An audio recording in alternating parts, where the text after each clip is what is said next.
get started, shall we? Hi, Tom here. Welcome to the first Friday edition of You Can't Do That on Salesforce. Moving from Tuesday to Friday is a little bit of an adjustment, but here we are. And I think we are also live on a couple different places here. Let's see. I'm just learning about how this works on LinkedIn, so kind of got to figure that out a second. But we are up on Twitch again. That's cool. And how do I do this over here? Let's see. From pre-live to live. How do you make this? Oh, wait. Maybe.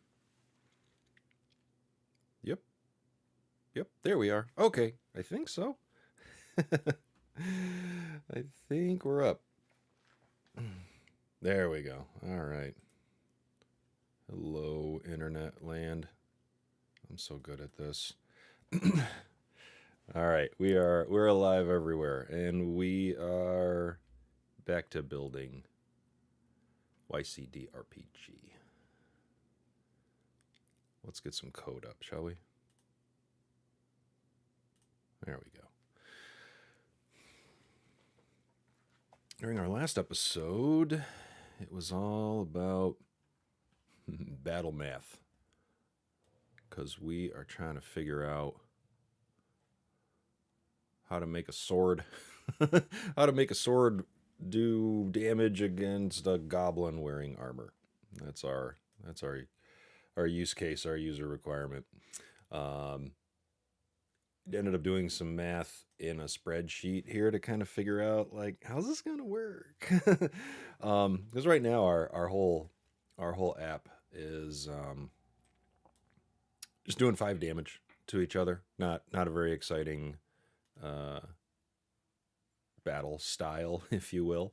So I want to figure out what do we need to, say, hey, how do we make Thor's hammer beat Thor's armor and all that good stuff. So I think what we're heading toward is some new stuff in our data model to support what I'm calling items right now. Here's our object model. You can find all this up on the GitHub repository for the site here. Oh, this is all a little new, so I am got a couple things I have to figure out with LinkedIn. This is the first time I've streamed over there, so let me just make sure that this is something about some. Oh, okay. Stream requirements. LinkedIn will not allow the stream to connect to its platform. I think we're connected. Yeah, it looks like we're okay for now. May have to change some settings in the future, but we'll see how it goes. Anyway, data model is up here, and then I probably should get to the editable version of this too.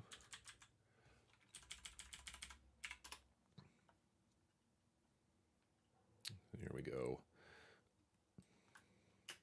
So let's take a look. The stuff in green is what we've already implemented. We're working down here next.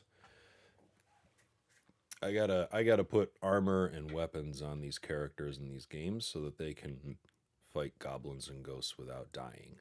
So that's really this battle math, if you will, is me trying to figure out what data points do we have available on our characters and our monsters that we could do math with. And I probably should have looked up some I don't know, some Dungeons and Dragons rule books or something, or some other, role-playing game books that maybe have some math around this stuff. Because I right now we know that we can say, hey, this character can do this much damage, and then we can say, hey, this monster could do this much damage, or this character has this kind of defense, or this monster has this kind of defense. So how do they work together if I'm thinking about, you know, my character's Thor, I guess.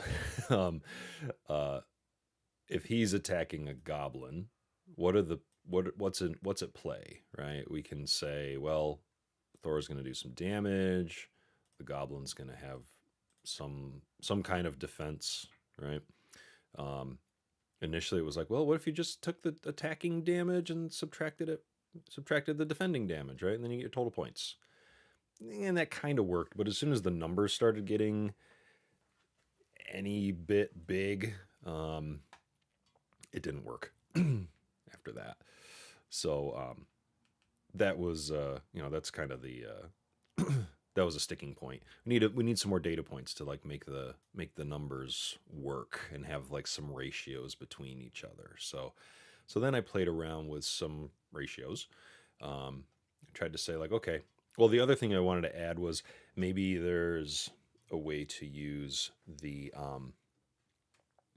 experience points, right? We haven't talked about that concept. I mean, it's a concept in role playing games, but it's not implemented in any way right now in ours.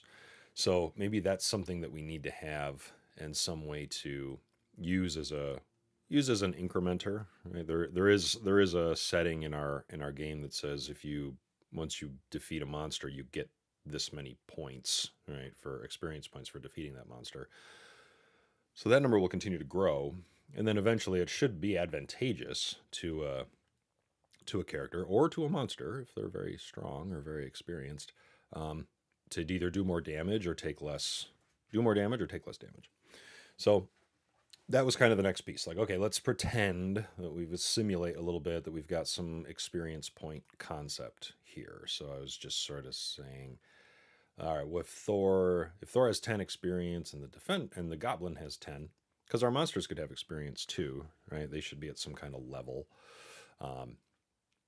So if we can add that to our factors, then maybe we've got some other ratio that we can throw in here. So I started by saying, well, what if I took the attacker's experience points and the defender's experience points and made a ratio out of those two?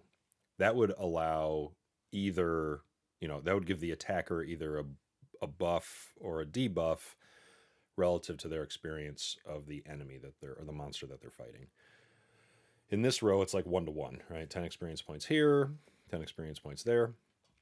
So that ratio is 1. Obviously, if it went up, I've got here, I think we've got Thor with 20 and the Goblin with 10. Sorry, this is a little spread out. Let me get rid of some columns here.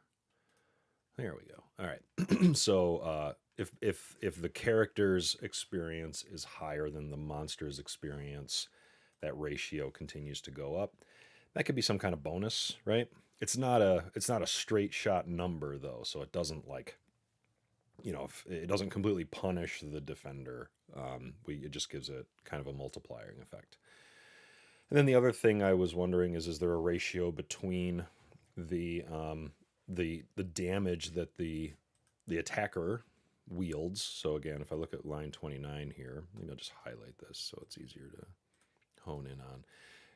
If the attacker does 4 damage, and in order for him to do 4 damage, we need to know, well, what weapon is Thor using? Obviously a hammer, right? Maybe there's some range of damage that hammer can do.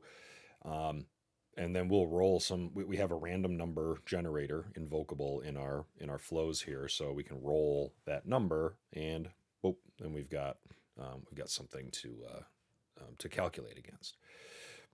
So that's kind of that's the next ratio that I could see kind of playing in here. If I know the damage and I know the defense.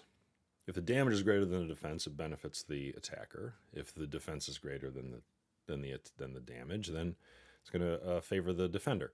And that's this number here. So our green line, Thor's doing 4. Goblin's got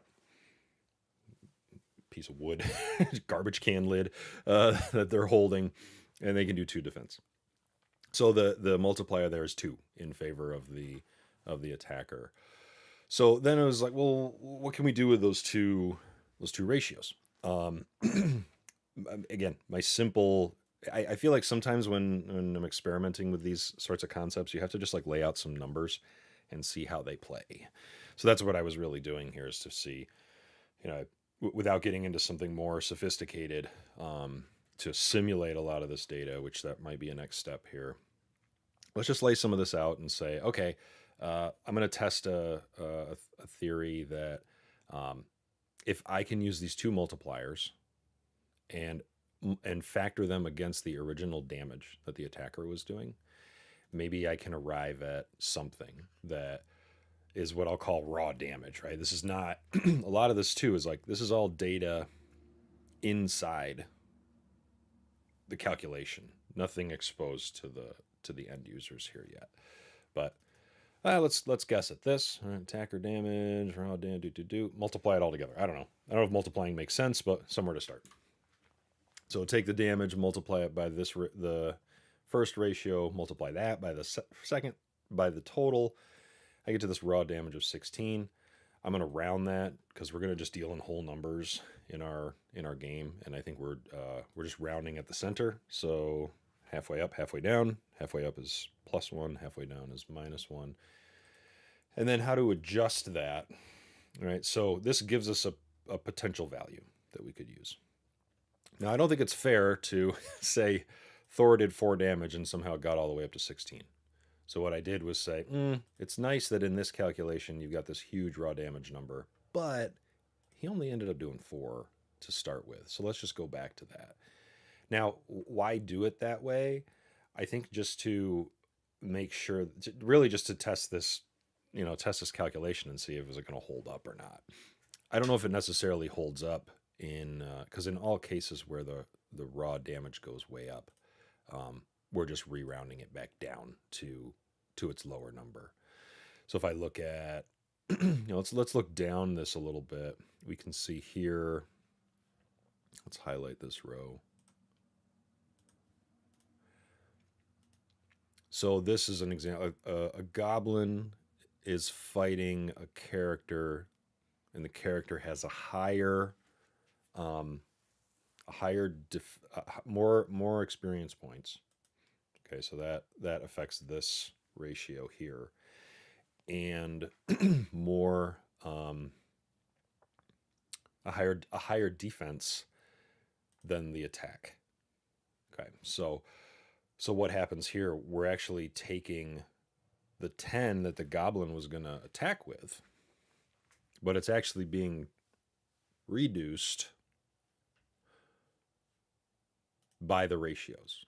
So that because the defense is higher than the attack and the defender's experience is greater than the attacker's, we have 2 multipliers here that bring the number down. So we actually end up taking that damage at 10 and dropping it down to 6. And then that's a nice round number, so we don't have to round it. So that's kind of the, there's an effect where, I want to see, okay, here's another example, actually. Here's like a worst case scenario, right? Like what if, what if you're just overpowered? This was sort of what I was trying to put together here. I've got we'll use this on, let's make this one red, I guess. For no particular reason. So my attacker, 30 experience points, only does 4 damage though. My defender, 40 experience points, so it's higher for the defender, and his defense is 20. That's a lot higher than the attacker damage. Much higher. Like shouldn't work, right? Outgunned, Thor should not be fighting this goblin here. So the effects to Thor's 4 damage, well, he's got a lower experience point ratio, so he's getting dinged for that. And then the attack to defense ratio is also gonna ding quite a bit. It's only 20%. So the raw damage turns out to be 4 times these two, which is like less than 1. I think there's sort of like a mercy rule that we would need to put in place that, well, in this case, it does round up. So that does round up above 1. Now, I also think that doesn't necessarily mean that you get to do 1 damage, because these numbers are so skewed now. Maybe we need to throw something else in there that even decides if you can possibly hit this this character. I haven't figured out what that looks like yet. I was thinking about some kind of like miss percentage or something like that, but I don't know if it's, well, actually, I take it back. I did kind of figure some of this out. So thinking about that miss percentage, like this is such an outmatched situation that we have to worry about like missing. The attacker might just not even be able to hit the other character. But I think we can come back to that, a little bit later. So for right now, I think this holds up okay. I'm gonna roll with it, and we're gonna put it into our put it into our app, and really I think this is basically a whatchamacallit, a flow. Might become an invocable, maybe at some point. But for right now, I think we'll call it. Let's put it in as a flow and see how building this is going to work. Now it does have some other implications. Eventually, we're going to build some other stuff into our data model. I'm going to build. Let's see. We need this kind of item concept. And eventually, I need to be able to arm my characters with swords and shields and all that good stuff. So that's coming. Then we'll need a way to essentially. So the items here is a lot like our monsters in our data model. So our monsters, our monsters, where'd you go? Here is really just like a dictionary of all the possible monsters in the game, and then they get assigned into quests and steps in those quests, and that's a game quest step monster. And again, reading through, if you're new here, read through the read through the GitHub repository. I guess I probably could drop that into the chat window here a second. Let me get back out there. All right, so here's the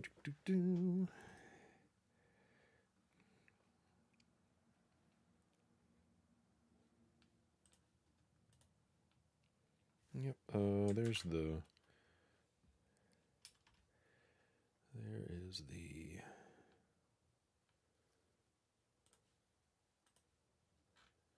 There is the or there's the repository for this app. I don't know. Again, I'm new to the LinkedIn scene, so I don't know if this actually posted into that site. But y'all can kind of see it up there. And maybe I can put a little here, let's do this. Let's do a little bit of OBS magic. A second. See how this is gonna work. Some text down here. Let's call that repo. A little too big. A little too big. Let's drop you way down there. Might be a little too small. I don't even know where it went. Let's lock these up so I can find it. Definitely too small. Definitely too small.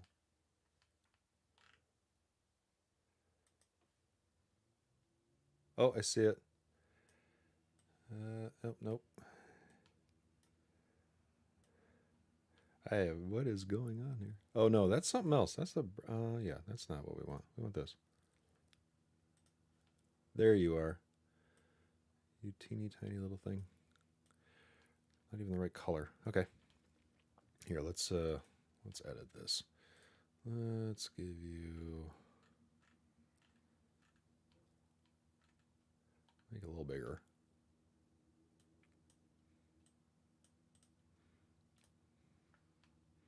Is that better? A little better.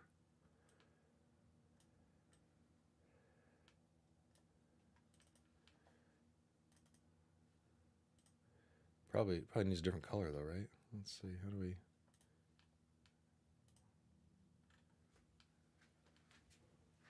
Okay. Okay. Oh, select color. Hey, how about that? Something red. Sure. Let's go with that. All right. Oh, you know what? No, not that color. Let's find this blue. This blue that we use. Okay, there. We'll work that in somehow to what we're doing here. Okay, that's the repo, and that's where all this information lives. And speaking of repo, let's do a quick switch over before we get started here. I want to create a new branch from episode 6, remote. Trying to be a good doer of source control as part of this project as well, and make sure that we didn't lose. No, I think we're good. Okay.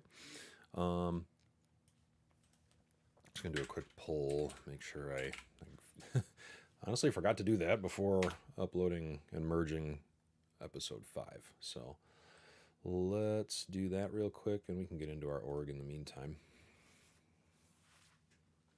Oops. That popped into the wrong window. Let's try that again. There we go.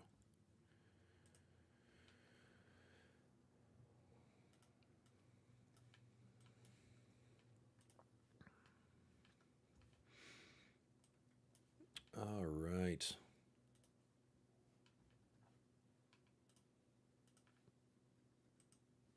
Here we go. It really is hard to read. We'll work on it. Put a background on it? Probably not. No, you get the idea.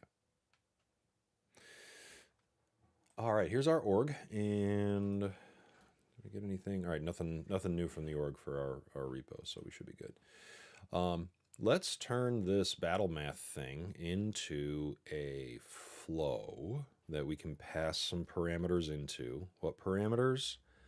It looks like attacker experience points, attacker damage, defender experience points, and defender defense. I think that's all we need.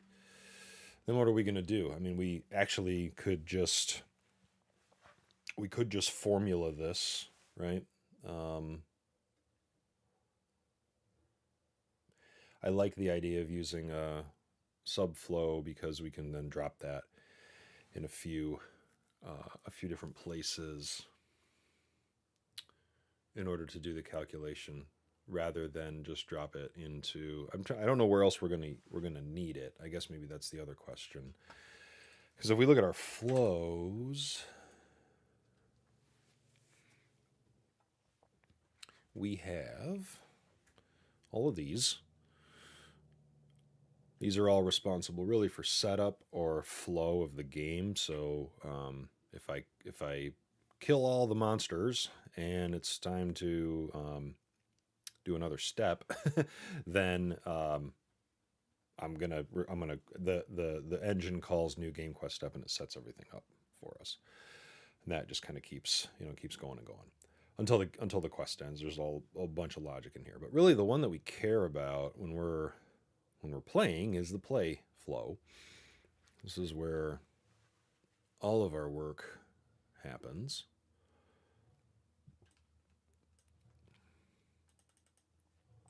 So there's really, you were collecting a bunch of data at the start of of playing, and it gives the engine a minute to look around and say, here's all the data that we need. Where are we in the game? You know, have I finished a quest? Do I need to start a new quest? Have I killed all the monsters? So is my fighting round over, and do I need to go on to the next step of the quest? Am I in the middle of a battle and all of my characters die? Well, game over. So all that's sort of baked in here. There's a bunch of setup data, and then there's one big condition here that evaluates that setup data and says what slot should you shoot down from here. Like I said, no living characters. That's probably a little hard to see. We'll zoom in a little bit. No living characters, you're dead. Your campaign is dead. Please try again. No living monsters. Well, that means you're coming into a turn but you don't need to take that turn because in your previous turn you defeated all the monsters. So what do we do next? We have to go move the game forward. We advance to the next step of the quest in that case. We may get to this stage and say, oh, there is no turn to play, which can happen when we're in rounds of battle. In our world, in our RPG engine, we match up characters to monsters and they fight. Attacker, defender, attacker, defender, attacker, defender. We're going to do work with that math that we had on the other screen shortly to support that. But if everybody fights each other and you get to the end of the round means there's no more turns. So we need a new round, and we need turns within that round. So that's what that one's responsible for. So this is really the left is all set up from no turn on. The right is all is battle control. So we have the turn. It's all turn based. So when a round is started, it defines who's gonna fight. It doesn't define who's gonna fight who. So if our hero Thor is lined up to fight first, he gets to pick what monster he wants to fight, and eventually he'll get to pick other things that he wants to do. But in this case, this is where the logic for a character fighting takes place. And then likewise over here, this is where a monster takes place. Now, the difference is when we're talking about a character, we've got a screen that we stop at and ask the player, the player of the game, what do you want to do? Who do you want Thor to fight? Pick that character or pick that monster, and the fight ensues. We do some hit point math. Right here, where we're setting this very specific value of 5, is where we want to inject this other logic that we're about to work with, because doing 5 damage all the time is no fun. There wouldn't be any randomness or variability to the game at all. So we're going to adjust it here, and then we're also going to adjust it. If I look over to the monster path here, in the case of monsters, they just pick, and there's a little bit of wonkiness going on with this logic here that we may need to reevaluate. But ideally, what's happening here is that if it's a monster's turn, it loops through all the game characters. It actually assigns a random number to all those characters, and then it sorts them based on that random number coming out of the loop, and then picks the top one off the list. We could do other stuff here, right? We could say, this is kind of where the intelligence, there's no AI here, folks, yet. But we could say, hey, monsters always fight, they fight random. Monsters always fight the strongest character, the character with the most hit points, the character with the least hit points, whatever that may look like. We could inject that in here. But the end result is the monster gets assigned a character and they fight it. Fighting literally means reduce hit points. And again, we've got a step here like hit monster, hit character, and that's what we're going to adjust today. And then the end of each of these, the character and the monster fighting, we have to make sure if they killed or find out if they killed the character or not that they were fighting. Or likewise, we have to find out if the monster, was killed. And if they are killed, they're not part of the fighting anymore. So we remove their turns, etc. So a little bit of cleanup, and then we save data. And then this just loops. This is really the the main engine for running the game, and no doubt we'll be coming back to this over and over again. So also a reason why I want to try to compartmentalize the functions in here.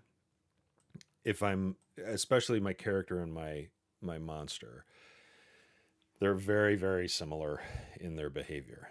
One might argue philosophically that they really are one and the same thing in the game, and maybe we shouldn't have a monster versus a character in our data model, but we do. So we're going to just let that be and act as if everything is that makes sense. But now that I'm going to go add some more mojo in here, I definitely want to subflow any more logic out. So largely so I don't repeat anything here. You can see over to the left here, all of those flows here at least the auto-launched ones. Even the screen flow, I think we point back to at some point. But all of these are or will be referenced in these other steps. So there's a lot going on in these subflows, so it would be a real drag to have to put all that logic in here. So just trying to box up any logic that's more than basic into subflows and try to live to that pattern as much as we can. So all that said, it sounds like it's time for a new subflow or a new auto-launched flow that does damage math for us. So let's go back over here. I'm going to make a new flow. We'll make this auto-launched. And we want some parameters to come in. Let's take for now, we'll take the attacker. I'm now going to turn this spreadsheet into that flow that we're building. So we want the attacker HP. That's a number available for input. We should be dealing in whole numbers, and we'll just pass it a default value so it doesn't feel left out.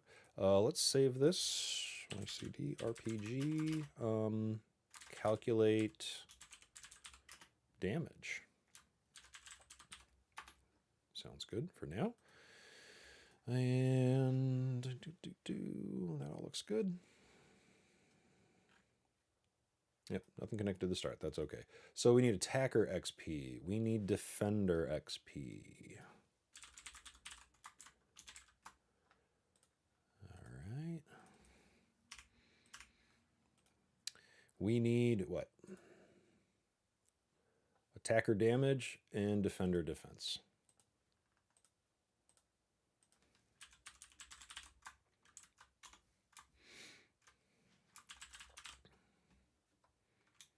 Can we say DMG?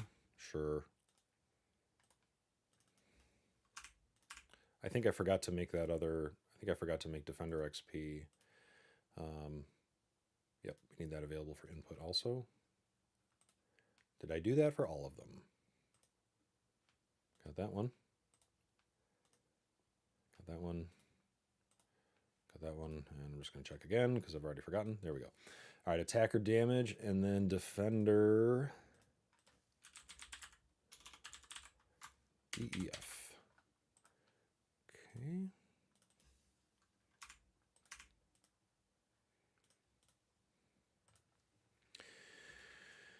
So the sole purpose in life of this flow is going to be to generate that number for us. What is the final damage to the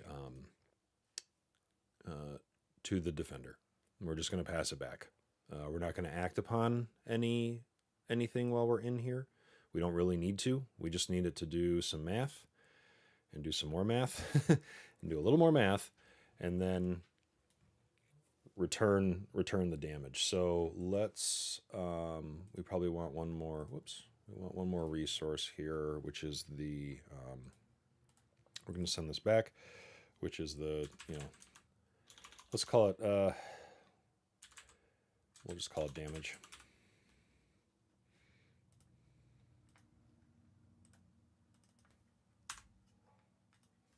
And this will be our output variable. So this is what we'll hit when it comes back. Just a quick check across the internet verse here.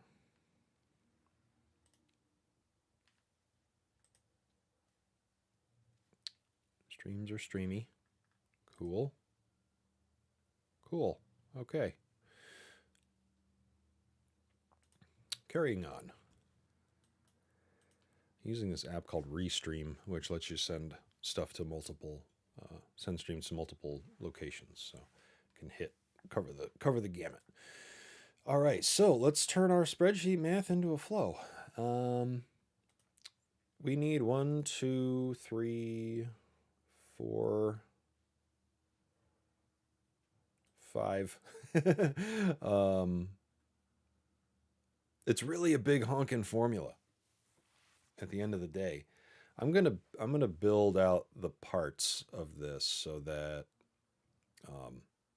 the formula can it's a little more intelligible. rather than creating one big monster formula to rule them all. So my first data point is my my attacker defender XP ratio. So let's call that formula AD. I guess we could just let's be good about it. Attacker defender XP ratio. Okay. And that's going to be a number. Here we are going to let some decimal points fly around a little bit just so we can maybe give it some. No, actually, I don't know if that really matters. We'll go down to 2 decimal points. That's got to be sufficient. So we'll take the attacker XP and divide by the defender XP. Easy peasy. That one's done. And then what's our next data point? It's our attacker defender, our damage to defense ratio, which maybe we can just call it that.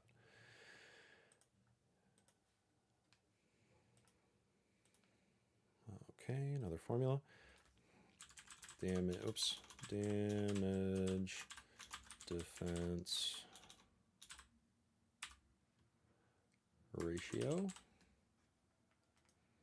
Another number.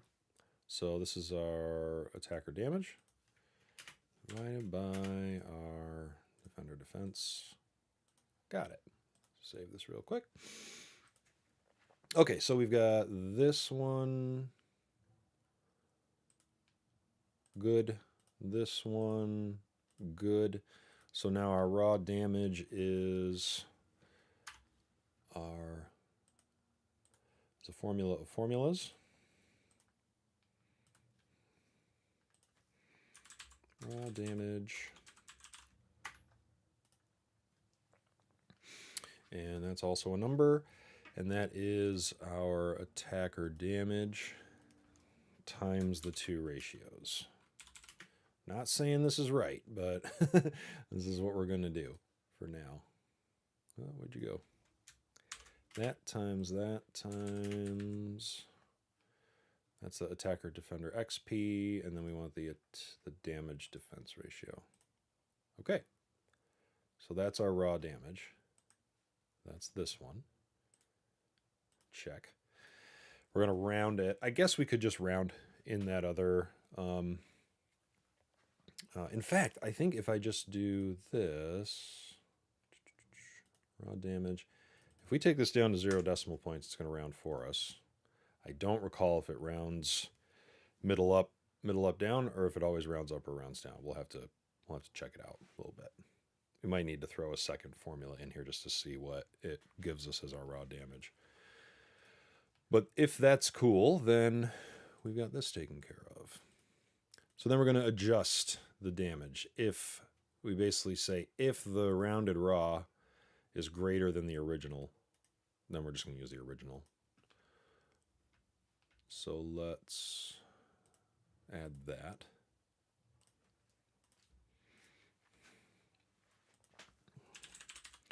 That's a formula again. Adjusted damage.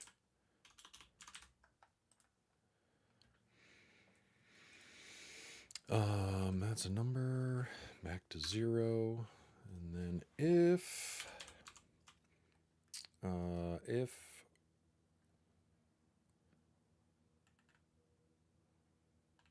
raw damage is greater than attacker damage, that's the attacker damage is what's coming in, then we're going to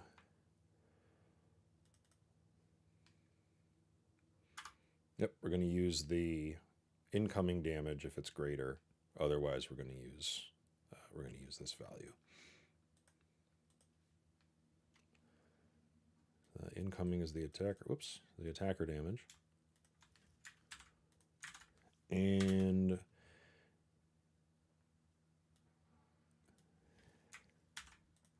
otherwise we'll use the raw. Greater than, or let's see. It was greater than or equal, doesn't really matter. Okay, that is done. So now we have, let's see, we were up to here. And that's a good start, I think, because we can come back around and talk about critical damage percentage or miss percentage, things like that. But let's just get this thing working, right? We just need to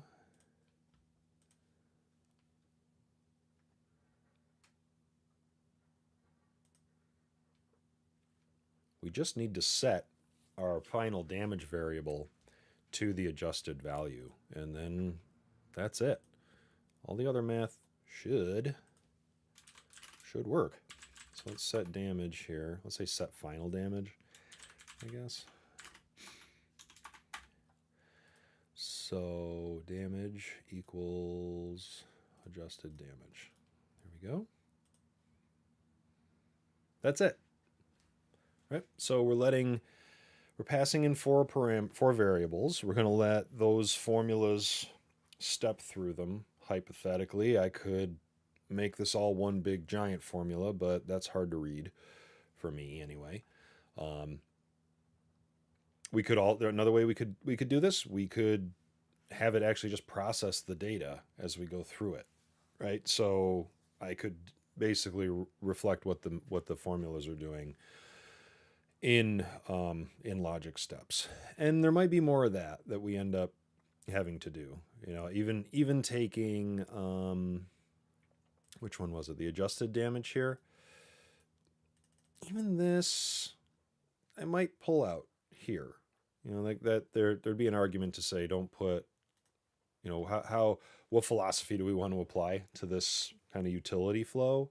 I've got some logic buried in formulas right now. I could arguably say, hey, anything that has conditional logic in it should maybe become a condition or a decision in the flow itself. So I think it's an interesting point. I've never really thought about that. Like, where do you want your logic buried? Do you want it to be visible to the end user or to the consumer or the builder of the flow? Does it make it more documentable? Is there some like visual representation of what's going on without having to go into each of the formulas? And then our formulas really just do math kind of stuff there. I don't know. There's probably plenty of use cases. At any rate, let's debug this a few times and see if it's holding up to the math that we had in our spreadsheet here. And just to throw a few at it, let's go right down the list. So 1 XP damage, XP defense, so 1, 5, 10, 2. XP damage. I wish I could sort these. I guess I could put a letter in front of them or something, but run. So the final damage was 1, and that is correct. Let's try it again. Give myself a gold star on each of these that are working. Let's try the next one. Our numbers are 10, 5, 10, 2. So 10, 5, 10, 2.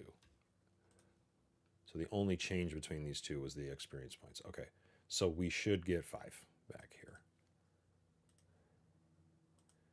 And we did. Yay. So far, so good. Let's keep testing these. I have no reason to believe that math isn't going to work, but let's just be sure. 24, 10, 2. 24, 10, 2. We should get back 4 in this case.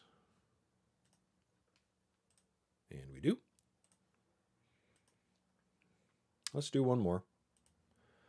Just to be sure. I want to try this big, these big numbers where the defender has the, actually I want to try, let's try this one. 34, 40, 20. 30, 40, 20. Should get 1? Should get 1. And we do. Okay. All right. I want to test the bottom one also. Just for fun. 25, 10, 30, 15.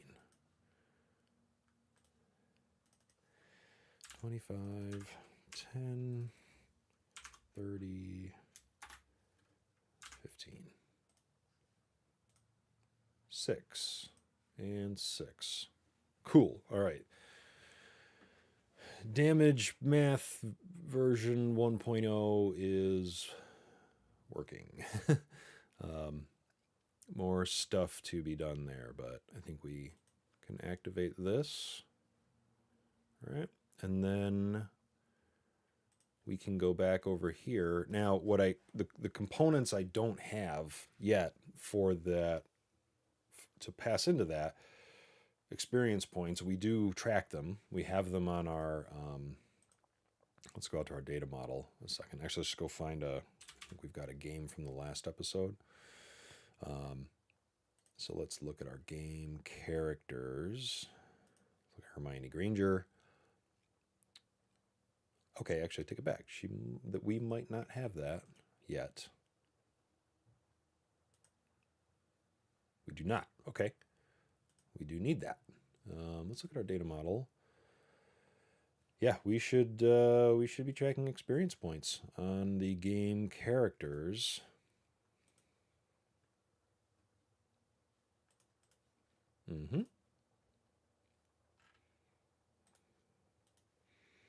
Number, experience points. They're always going to be whole numbers, so we'll go something in the heptillions should cover this. And right, I gotta change the setting in my org here. Sure, throw that on the layout and trying to do everything with permission sets. So let's update. That's not it. Oh, let me remember where that magic user management settings, I think. Yes, we want to turn this on because that makes life a lot easier. And then let's go update the permission set for that object. That was we'll add that to our game character admin permission. And here. And with that other setting, we won't have to mess with this. We won't have to go in there at least. Okay, so we do have experience points now for our characters. We should take a look at our monsters also. Our game quest step monsters, which are, so they have experience points, but I think those are the experience points that the game character is going to earn after they after they defeat the monster. I'm just going to switch to sit mode here. Make sure there we go. So that I think that was the original intent of this field, was to make the experience points. This is what the character earns after they defeat the monster.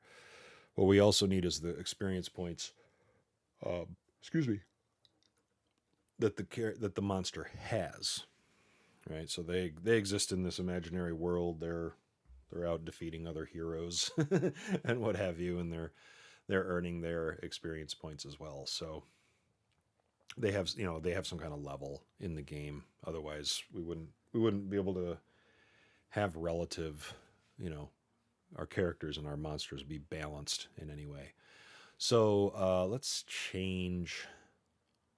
Let's leave that one, and let's create a new field.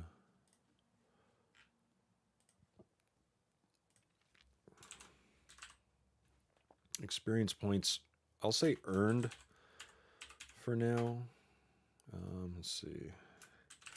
XP gained after defeating the monster. I don't know if that's the right name. Whoops. There we go. And our, what is this? Game step monster. Yep. There we go. Drop it on the layout. That sounds cool. We're going to have to probably manually fill out some of these fields to start. Right now, the experience points that can be earned is defined on the monster itself. So if I go look at a ghost, there's a min and a max of experience points that originally this was that can be earned, right? And I think this still will be that, because what I see in the future is if we know what our game characters' experience points are when we add monsters, when we have to say, hey, it's time to go fight some monsters in one of the steps of the quest, we can look at those numbers and create monsters that are reasonably challenging, right? Or like literally difficulty, scale, right? Rather than just have them be predefined. We can still use this range for what's earned. We may not even need that too. I think what we might come to discover is, okay, here's what should be earned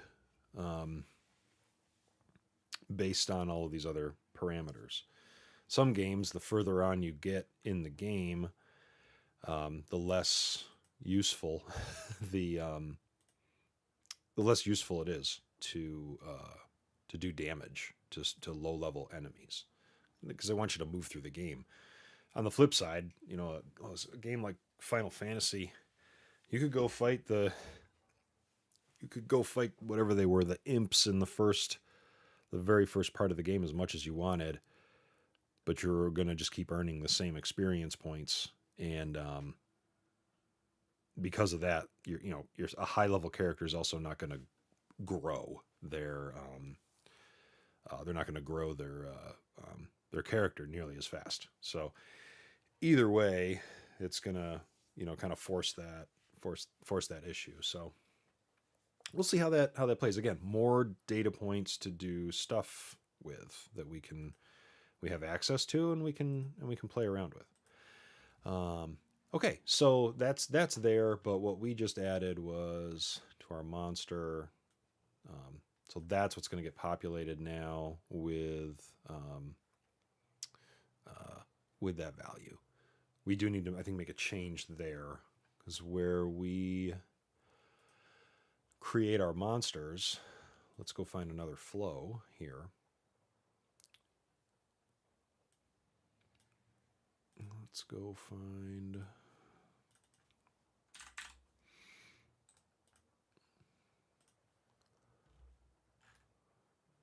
new game quest step monsters. Let's adjust this.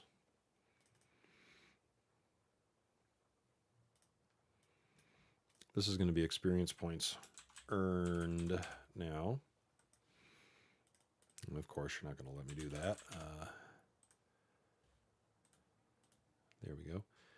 And that is the number from get XP. Okay. So when we get to a step and we want to add monsters to it so that our heroes have someone to fight, this is the flow that does that. And there's two random number generators here. We have an invocable called get random number invocable, and you can pass a min and a max to that, and it'll return a random between those two. And it kind of encapsulated that we could have just had an invocable that returns some random number, and then you do with it what you want. But it's a little easier as a consumer of that invocable to also tell it what you want the range to be in. So we use that to dynamically or to randomize, excuse me, the hit points and the experience points that our monsters have. I think again we might see the hit points change between the min and the max because that might be relative to the strength of our characters. In addition to the experience points that they have. So again, we're not setting the experience points on the monster yet. I'm going to go ahead and do that just here, just to have something in place, so we don't lose the value. So experience points. Let's just say it's 5. 5 is my favorite number in this whole world. Oop, what happened here? I think we're good. Let's say, what's today's date? Today's the first day of December. Get your Lego Advent calendars out. I was literally about to write Lego Advent. Let's see, adjusting. Let's say setting experience points earned field. There we go. I'm going to reactivate that even with just those minor changes. So we've got the latest with our other flows.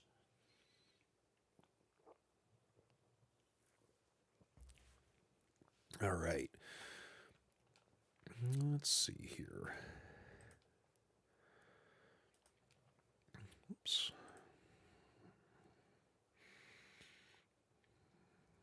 Okay, that is good. Sorry, just checking out the new toys here. Make sure everything's working the way we want it to. Seems good.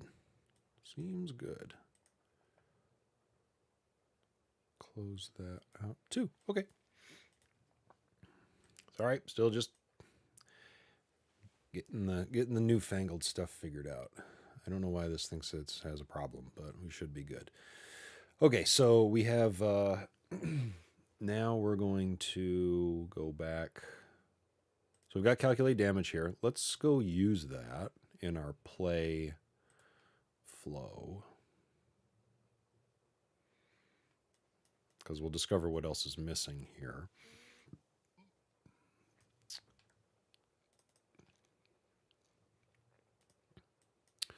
So we're going to call our subflow.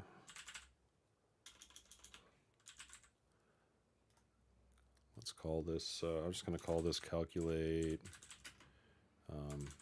character damage. So again, attacker damage, we don't have this randomized in a range yet. So I'm still just going to keep saying 5 here. My attacker XP, that's my character.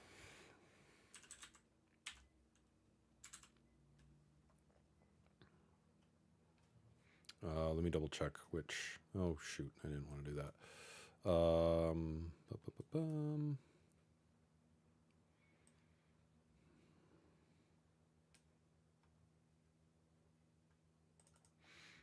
Let's see, how do I get down to the character?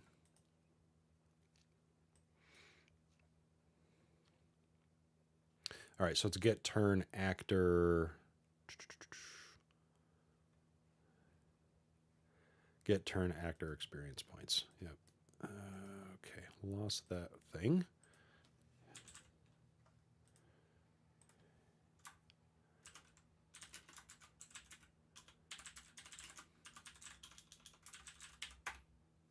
Oops. There we go. Okay, attacker damage, let's just say 5. Attacker XP, this is from our turn.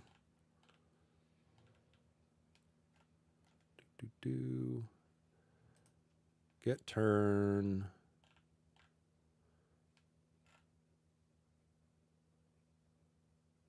Game character.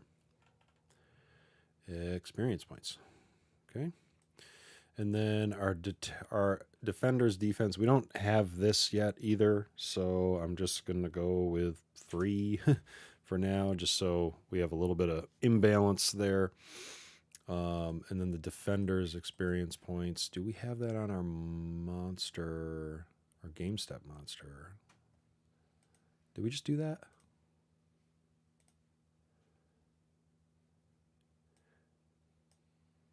Yes, we can use the experience points field for that. Again, probably not populated, but get monster details, experience points. Okay. We requery for this. We requery for the monster that they actually want to fight, just so we can make sure we have all the details. And it was honestly easier to requery than to try to identify the monster in the list that we get back initially.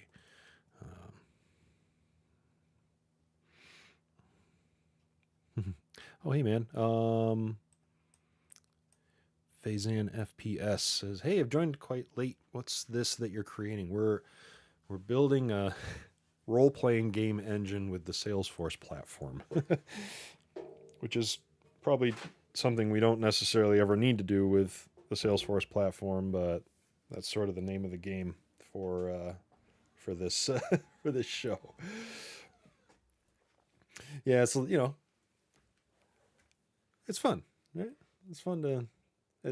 I think it's fun to build stuff with Salesforce that you probably never would, because I think you learn something from it. It is kind of a fun little project, and it gives me an excuse to hang out with anybody that wants to be entertained.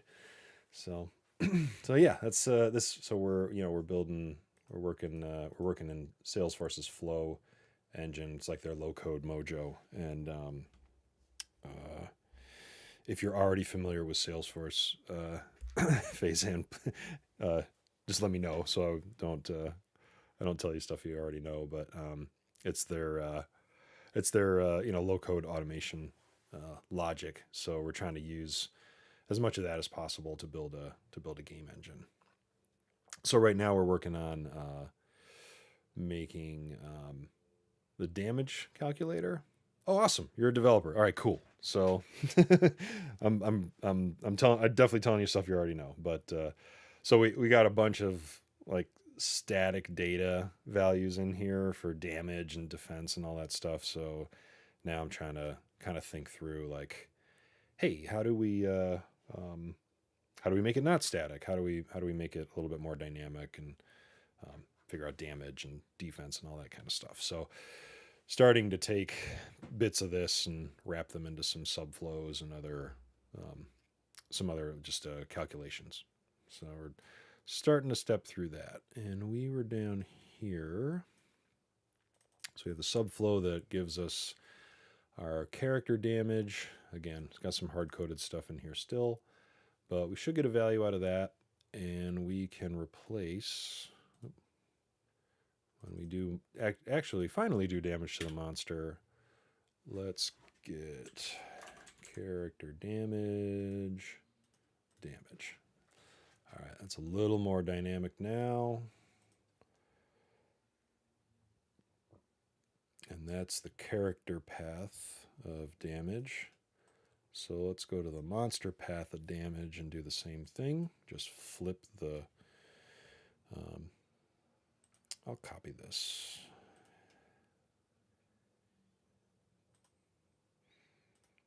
Need to change it all around, but... So this will be get monster damage.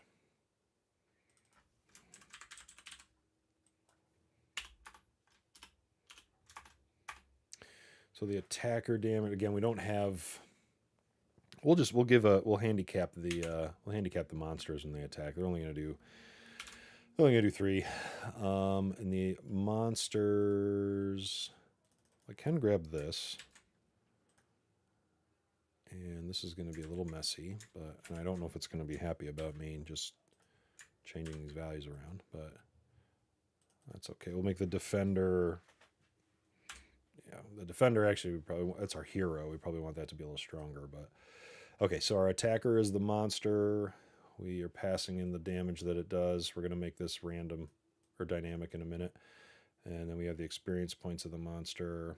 We're going to make the defense dynamic in a minute, and then we got the game character experience points. So pass all those in, and it does what our little battle damage math is here.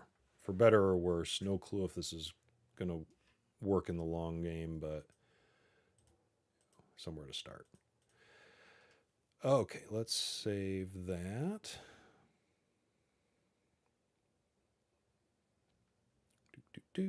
All right. Well, let's try this out. Let's fire up. Let me make sure I've got a game that's actually playable.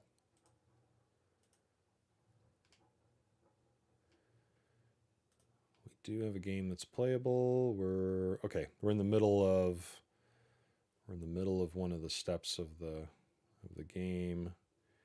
And yeah, okay. So we should be able to fire this up and fight. Let's see what happens here. I think I need this number to play a game. Debug. And oh wait, the game ID. Sorry, wrong number.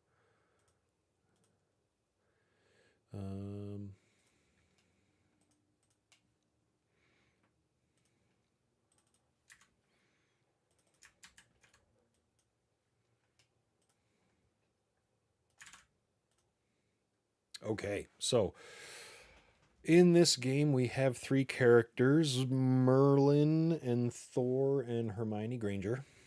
So that's the campaign, if you will. And they are in the Dark Cave of Darkness quest. And there are, let's see, Dark Cave of Darkness it's a 9-step quest. And we've gotten through one of them. The sequence number here is off a little bit, but we defeated a bunch of ghosts and goblins, and now we're on to the next step, which is more ghosts and goblins. Yep, we only have two monsters right now, so we got our ghost, we got our goblin. Now this was already generated, so let's just take a look at there's some important data points here. I'm going to swap these. These experience points earned are 6th. Wow, that's interesting.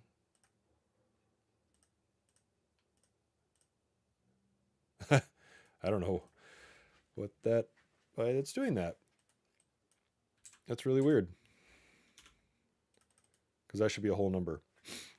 Let's drop this is the monster's experience points. I'm just going to drop this down to 2 on both of them.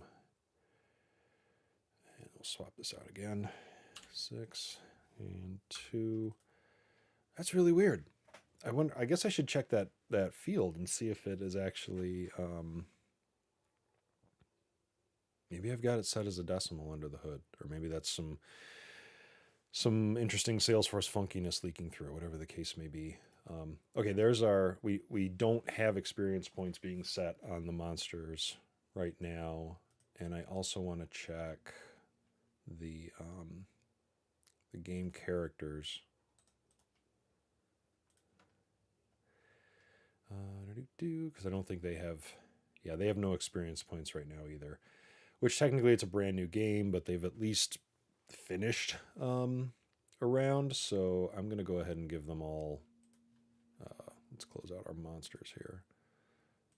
I'm going to just give them all, let's just give them all 5. or 7 or something.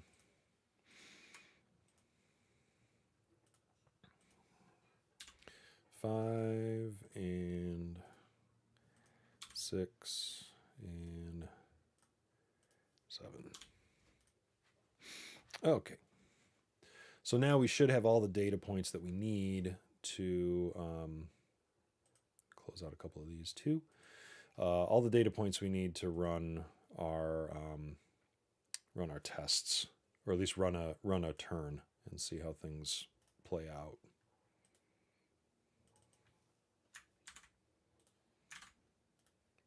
All right, so Merlin's turn, and then if we look at the, we can see how this comes together. This is the round that we're about to fight. We can see all the turns are predefined. We apply a sequence to them that's just a random number, and we go top to bottom. And this, I know this is Merlin because it's just I know the number. Yep, they've all got 50 hit points, so we do have hit point math working, although we have one thing that's a little glitchy in there. Okay, so Merlin's gonna fight. Who's Merlin gonna fight? Let's fight the ghost. And then stuff happened. Okay, let's see. What did we get?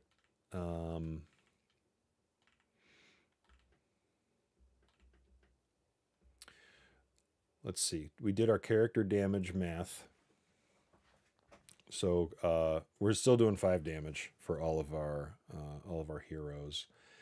So it did 5 damage, and then we took in the attacker's experience points, which are 7. We got the defender's defense, which is 3. The defender's experience points, which are 2. At these super low numbers, like, the ratios go kind of crazy. So our final damage is 5, and if I just come over here and plug in these numbers, it should be consistent. All right, this was our Merlin fight versus our ghost. How do we do that again? Let's see. Damage 5, XP 7. 7, 5. And then the ghost had defense 3, XP 2. XP 2, defense 3. Yep, so it would have done 5 damage for sure. Again, numbers so low, experience points wise, that they can't not be skewed really, really wildly at the start of a game. Especially with our, 7 divided by 2 is what, 3.5. So that ratio is huge. The 5 versus the 3, even that ratio is pretty high. So our raw damage is 29, but we have to drop that back to, down to 5. Now, if we were doing our critical hit math, which we'll do a little bit later, the way criticals work is it takes what you would have done damage-wise if we calculated it with the raw number, and then divide that by the difference after we adjust back down to the max damage. So, again, a few more numbers to play with. We need some variables flying around to work against. So it seemed like it kind of made sense. It's like, wow, you really took a big swing here, or you're really overpowered relative to your enemy. Let's just get it over with, if you will. Like, at some point, let's not waste our time. Let's not waste our time fighting. Let's just crank up your damage. So in that case, that math would have given. We don't have this. Excuse me. We don't have this in here yet, but with those numbers, Merlin had a 82% chance to do critical damage, which would be, 2x. I'm going to do 2x. I don't know. There might be another. The percentage of critical damage might also be something that's a variable for us at some point, but we'll just multiply the damage by 2, and we'll call it good. But we don't have this yet. We'll come back around to it. It's a fairly easy thing to add to our subflow now that we have all that. All this logic is isolated into its own subflow, and we can calculate however we want. But that does hold up correctly. So our ghost got our ghost got whacked. And how did he do? We're in, oops. Here's our step. Here's our monsters. And now the hit points are down to 11. Okay. I think they started out at 20. I should probably put some history tracking on some of these so we can see the changes. The monster is not dead yet. It would probably make sense for us to do a little update to this UI and show how many hit points each of the monsters has. How might we do that? Let's see. We are generating that screen with, I mean, it's still pretty rudimentary. This is like definite, again, you can imagine Final Fantasy, right? For those that are, pick any RPG game, right? There's a bunch of good guys and a bunch of bad guys, and this screen is waiting for that to exist, you know? So in old school Final Fantasy, the character who's doing the attacking would walk out, and then you'd pick what they do, and then there'd be some animation, and then they'd walk back, repeat as necessary. And the enemies wouldn't walk out, but they would do, you know, they would do their thing. So in this screen, we could embody that whole sort of view, right? Eventually we'll have some pictures of our characters, we'll have some pictures of our monsters. I can just click on the monster, I can show the hit points of the monster, etc., etc. For now, we're just still kind of living in text-based world. So let's do a couple things here. Let's try to change out. We have a field called monster name that we use to render the text on this screen. It's a formula on, I think on our GameQuest step monster name. Yep. So I'm just going to mod this so that it shows, it also includes the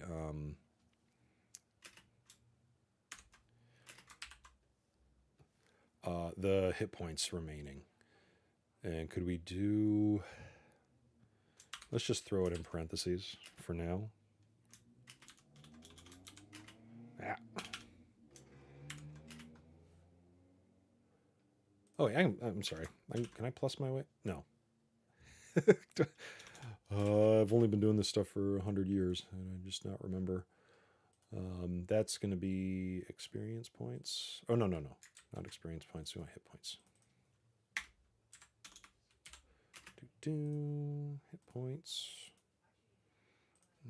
Okay.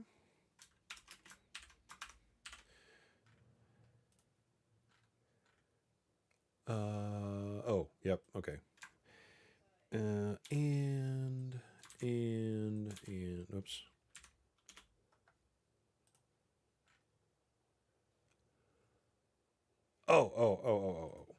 Text, hit points.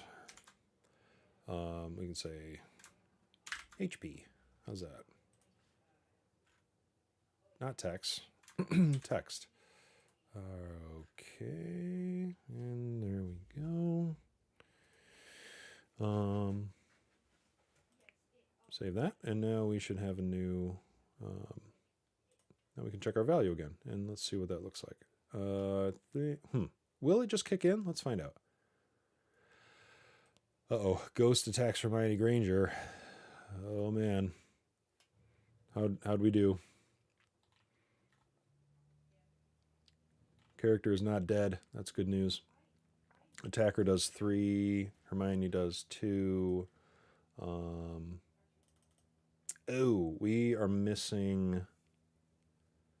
We missed experience points for Hermione there, I think.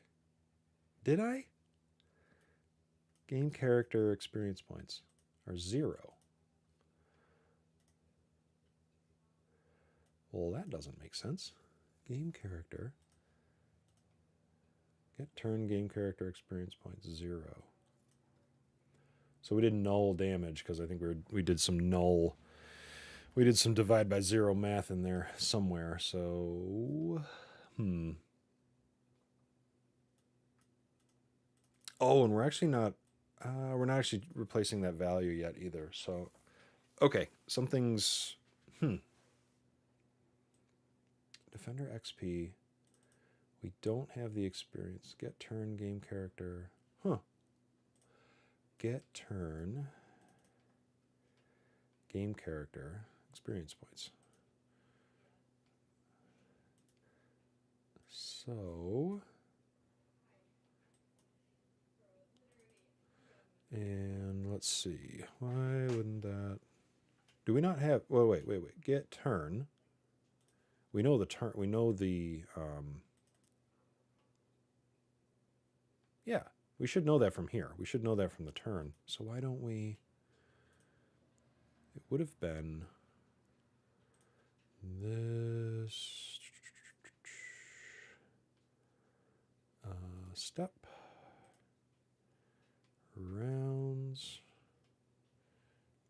This is what we just played. Oh, wait. Wait. No, because we don't... It's on the other side. It's the... Right. This is wrong here because it's not... The game character is null in this case. We need to get the... This is from get first game character. So where we're hitting our character here, this is what I need to reference. So let's get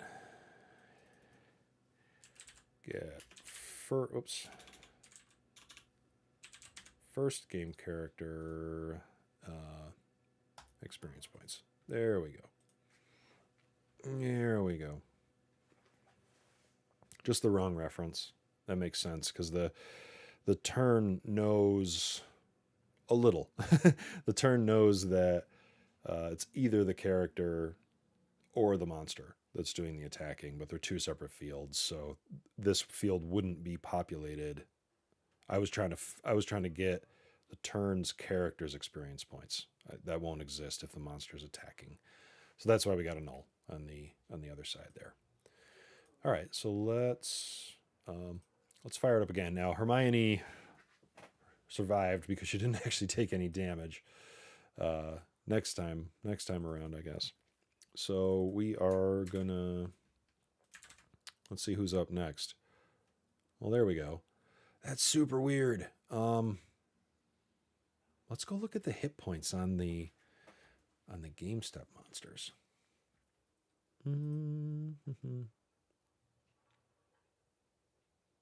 Look at that. Isn't that strange? That's what we're displaying, isn't it? Monster name, hit points. Huh.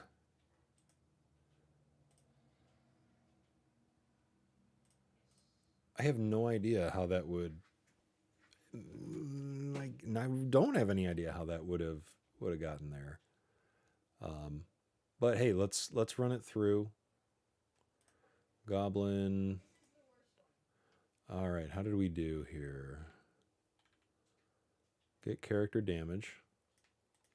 5. Attacker XP 6. Defender 3. So we still do 5 damage. I'd like to show here what the outcome was, and if the enemy died or not. Hopefully we could do that all in the same... Well, we can't do it all on the single screen today, but that may be because we can't process logic in screen unless we do some... Well, actually, no, we can't. We have to hit that next button of who we're gonna choose to attack. But either way, we don't have a UI right now, so we'll deal with that later. But what I think we can show here is, Thor attacked Goblin for X hit points. Goblin dead, right?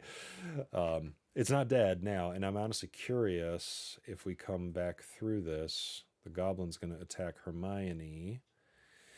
And that, see how everybody's attacking Hermione? That tells me that logic elsewhere, it's not working, right? That whole this whole notion of loop through the characters, apply a random number, and do stuff, or sequence them and then pull from the top. It's not either. It's not working because it could be because I'm working against the records in the loop.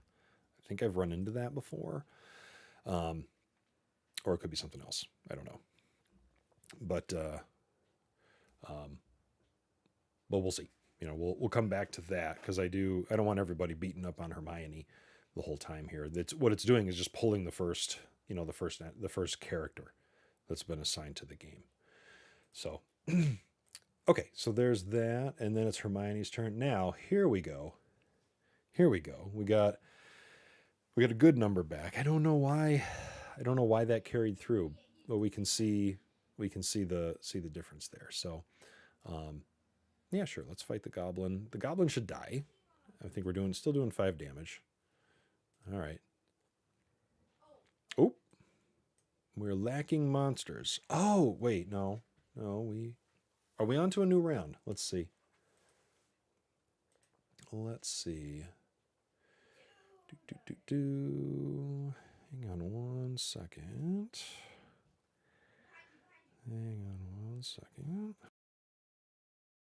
Be right back, folks.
And we're back. Hi. Needed a little refresher, and also wait. Let's turn that off. There we go. It's a half day of school, which means there's a 9-year-old playing Fortnite in the next room. So that should be nice and calm and quiet. And you're you're welcome in advance for the experience. Okay, we're in our last episode. Everybody's beaten up on Hermione, and that doesn't seem very nice. And also, this was unexpected. We should still have a monster that's not dead in our game. I should say in our quests step. 2 monsters. The goblin is definitely dead. The ghost is still alive, but we are not seeing the ghost as an option here. Let's see. Did we get a new... So I believe we played 5 turns in that round. So now let's see if we're missing something.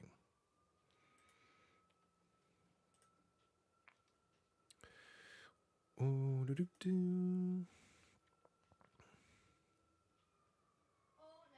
So we didn't get a new round, which would have done what? Because we played all of our... Right? We played all of our turns. So it's just picking Thor to try and do something right now, which is not what we want. I'm going to restart this so we can kind of clear out the debug details here and see what it's actually trying to get at. I really do need to leave this game open in a new window, or at least put the Salesforce ID somewhere that I can keep coming back to without having to open umpteen windows. Okay, let's run this again. Yeah, okay, let's see. Get records. So we got our game quest step. That's cool. We got a round, which makes sense. I think what we've got is we haven't set the round status to success. Yeah. So it's still trying to get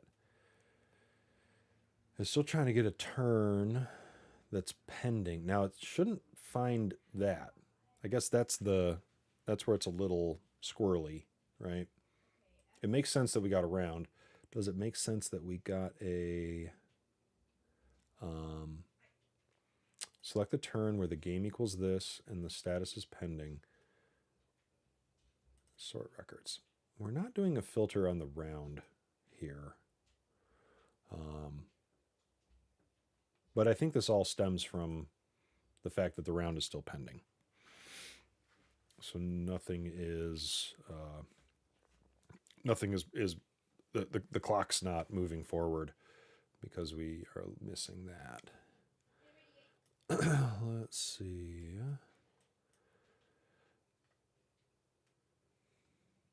That should be happening here, though. That's what's a little confusing.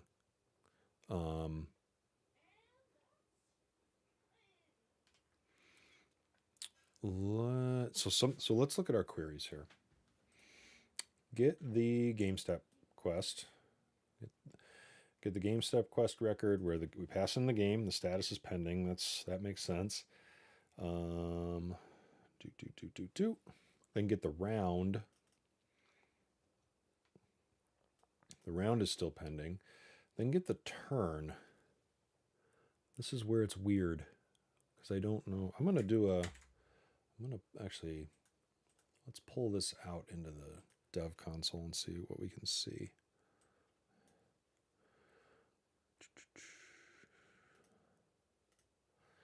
In fact, let's just select ID from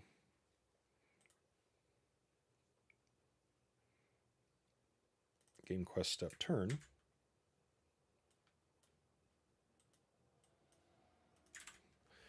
Where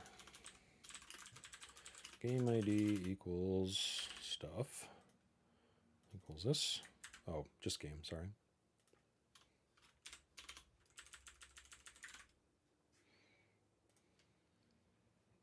Okay, let's get the round on each of those. Oh wait, game quest step round.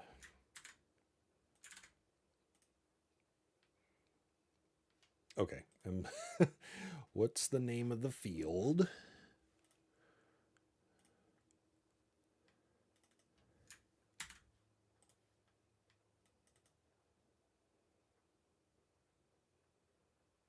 Oh, I'm putting that in the wrong spot. That'll do it.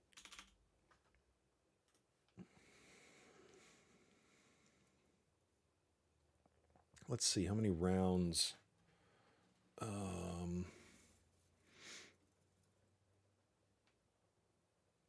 Let's also get the game. Well, these should all be from the same game. So we've played, there's one. How about status? Let's get status here. I feel like there's somewhere well, first of all, we need to filter a little bit more. Okay, so this is pending somewhere. Can I go to this record?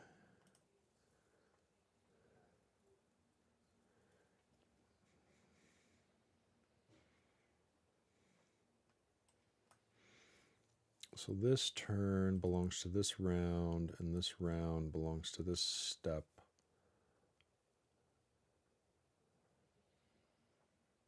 Which belongs to this quest. Yeah, so we have a condition where a step, or I'm sorry, a turn, oops, is not getting, status isn't changing. And then as a result, we also have a query that does not, sorry, I got a wire caught up in here. We have the query doesn't recognize what's, the query is returning stuff that it shouldn't. So we need to add we need to at least add the round into that filter, but really we do need to figure out why do we have a pending, status out here in an old, so if I fix this, okay. After we fix that, then we can, let's run it again.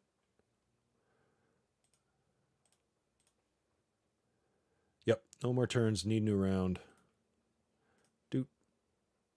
Okay, there we go. We're back in action. So somewhere we need, maybe that was just a remnant from before. Maybe we corrected that. I guess we'll need to create a whole new game and run through it and see if the status is being set. This makes sense now. There's only one ghost. He's got 11 hit points. Thor's gonna bonk him, and now we're down to, I think, 6. Here we go again. Here we go, attacking Hermione Granger again. Right, and now Merlin's gonna attack. And now Hermione is going to attack. And I don't think we have a whole lot of endgame in here.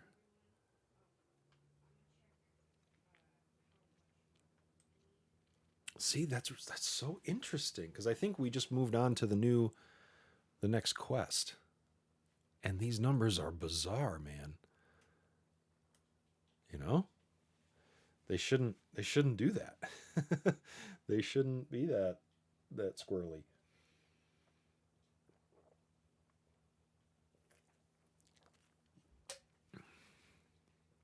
I mean, I guess I could round them myself, but I didn't think I would have to.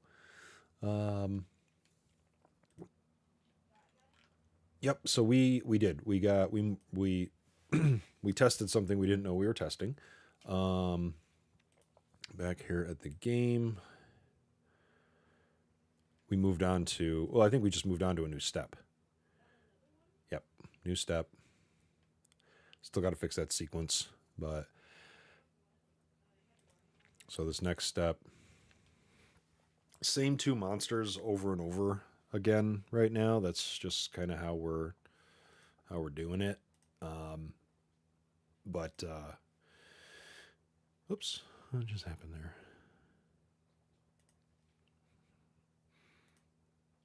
Sorry, just what's this about?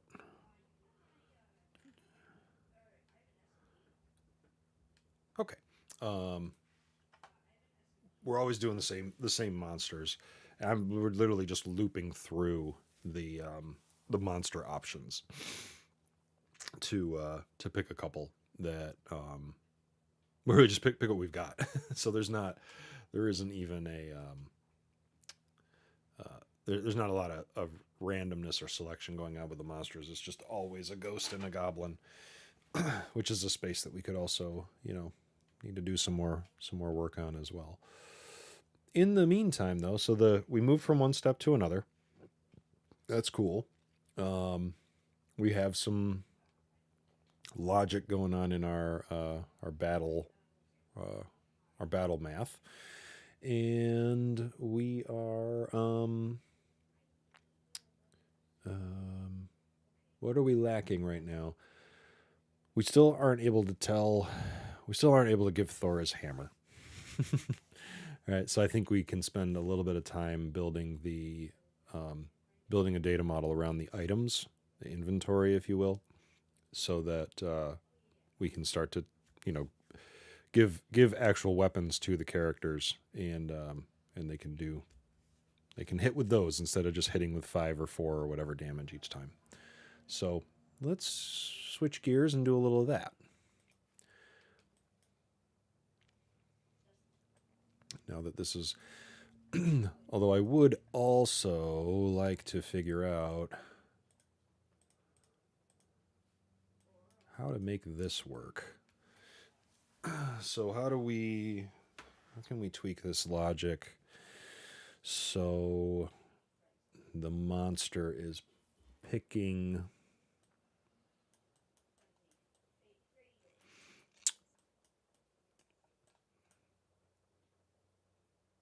I'd like to observe a monster fight a couple of times and see what's happening here. This is the why is Hermione always getting beat up? She's the only one taking damage in this whole thing. So it's because she's the first game character, and despite what we're trying to do here, which is if a monster is attacking, loop over the game characters, get a random number between 0 and 1, assign that to the current character. So set the sequence field equal to get random number. And then I want to sort on that sequence value. I only want the first one.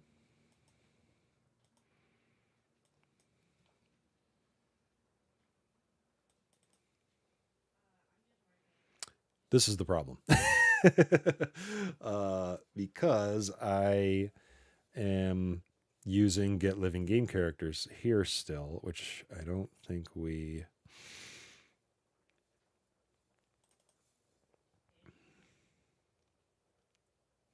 Get first game character. Yep.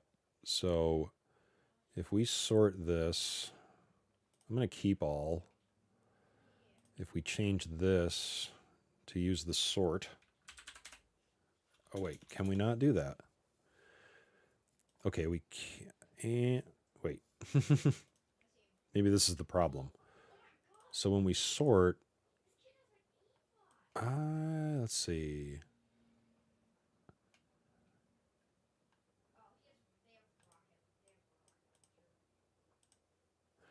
Oh, wait. When we sort, does it just sort the...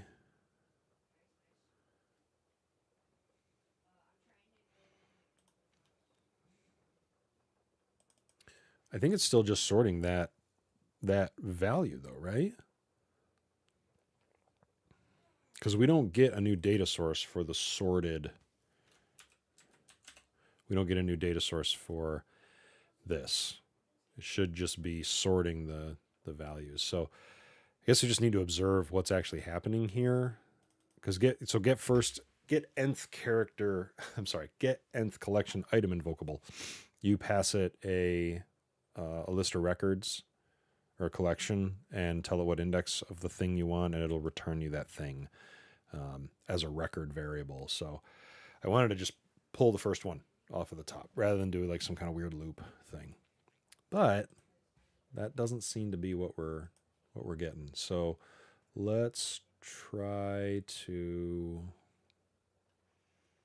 debug this again.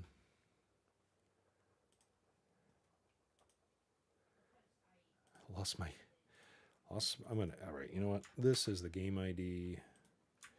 Here's a new thing. That's the game ID. Bleh. I'll have to keep doing that.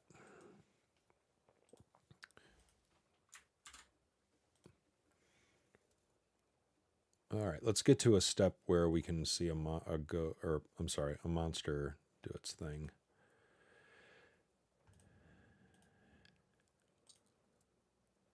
Wow, they're really all getting the gang up on him here. All right, so I'm going to run this again because we have a ton of debug in there. So let's see what happened here. Load the step, load the round, load the turn. Living game characters, they're all still alive. Living monsters, they're both still alive. Turn type, it is a monster attack. Loop through the characters.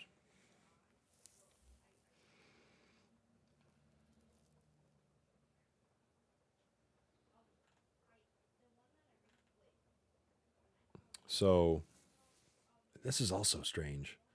Like that is, we return a decimal. And you can see it here also. So the first character would be Hermione. So she's getting 0.965. The next one, 0.5. The last one, 0.23.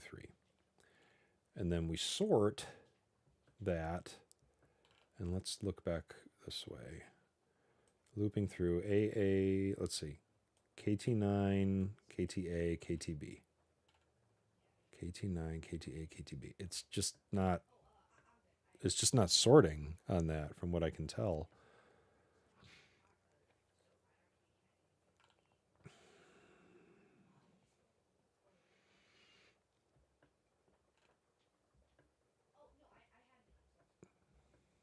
Is it because we're not saving it? Like I don't know what it's our invocable's returning the right record. It's returning the first one, but it's just the first one that comes back.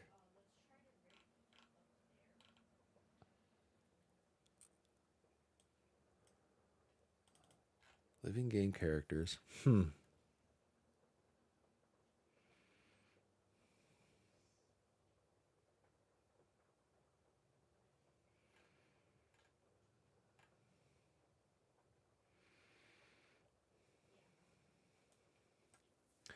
What if maybe we could do this a different way.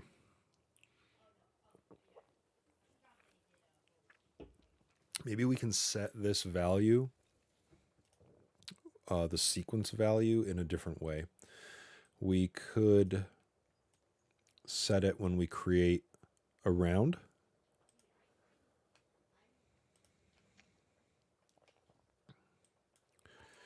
So we get our round, and then we create our turns. So we actually want to do it when we create our turns.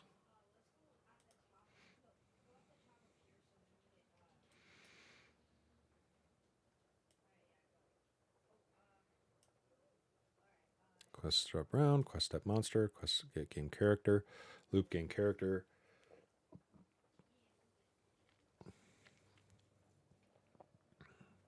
Could we also, at this point, set the sequence on our game characters.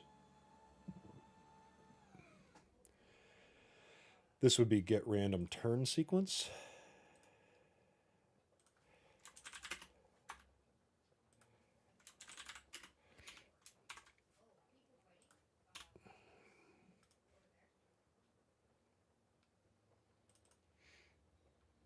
So get random game character turn sequence. All right, and then so we'll add that to the collection, and then could we also let's copy this and let's paste that here, and we'll get. Then I just want to get random game character sequence. Okay, so I don't want the turn. I just want the game character to have a value. And then let's set game character sequence.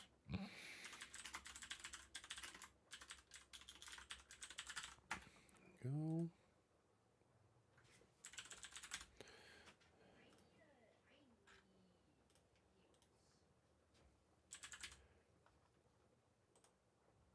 Nope, not that one.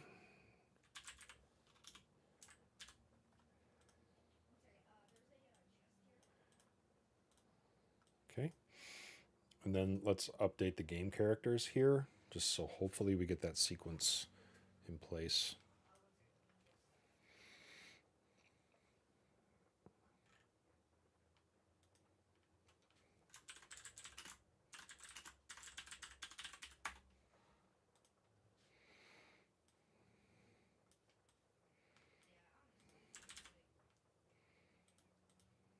Okay.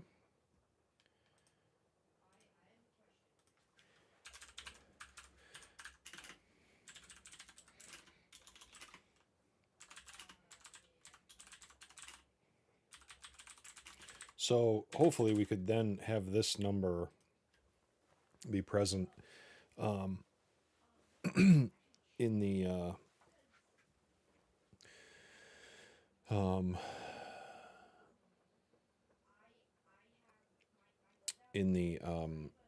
we'll have it when we come into our step, not have to create it on the fly at this point, because maybe it's just not registering in time for the sort here.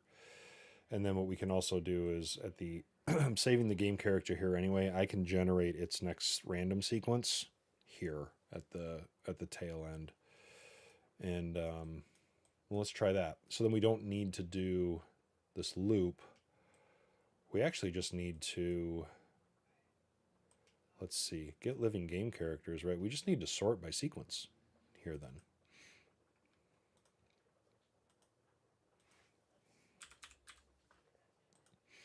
Okay. And then that's good.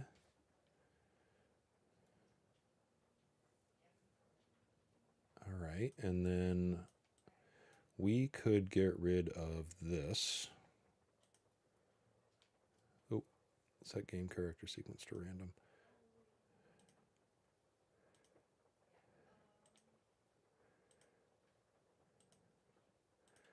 All right, so we don't need that anymore.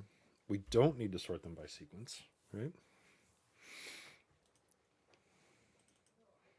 We just need the first get living game character. We do our damage.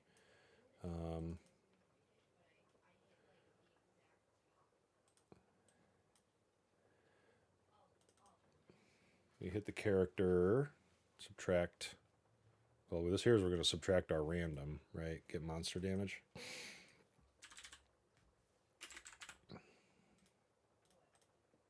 Okay. And then I also want to get a random number for the sequence.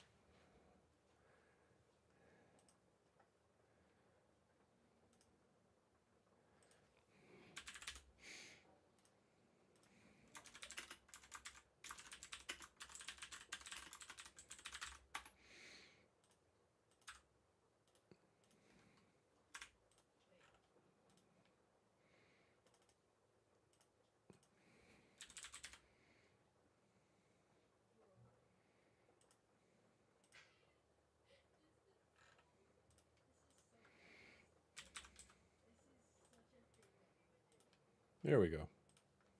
All right, maybe that will work a little better.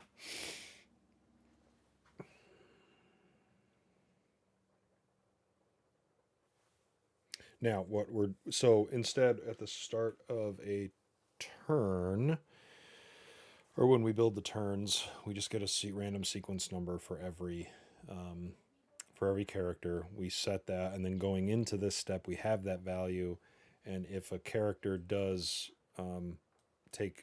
get attacked by a monster, we re-roll their sequence number afterwards. So we don't have to change anything in line here, and hopefully that'll work a little better. To actually get to that point of validating that, I think we have to complete our round here and get it to re-roll those numbers. So let's what's the best way to see that? Maybe let me see if I can get a query out of here. Let's just select ID name sequence from game character, because we've only got 3 in the game right now. Sequence is not set. Excuse me. So that's good to know, because it should, if we go through all this, it should set. In fact, after Hermione gets attacked by this goblin, it should set. So let's see if that's the case here.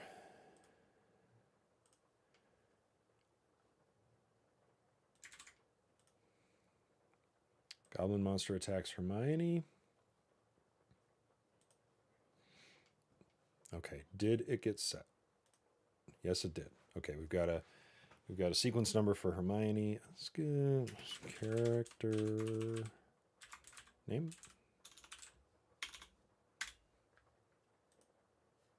Okay, cool.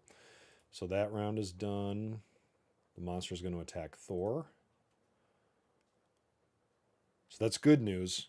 It did the thing. It did not attack Hermione a second time. All right, that happened, and then we refresh, and now Thor's got a new sequence number. And then next, no more turns, need new round. Is that true?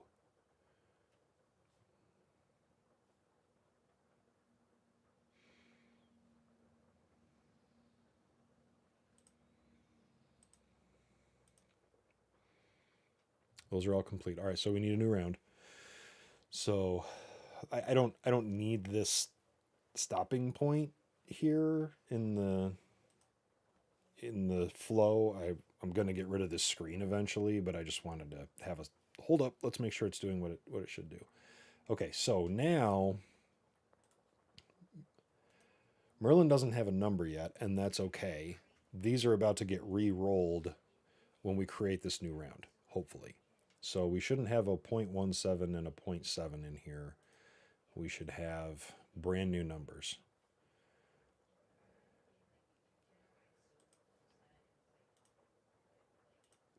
But we don't. Okay. Let's see why that is.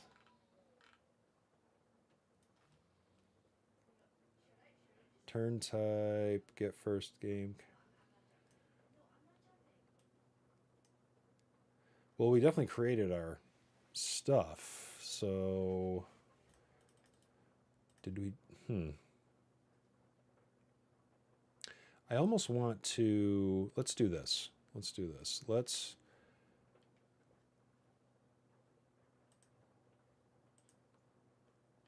take out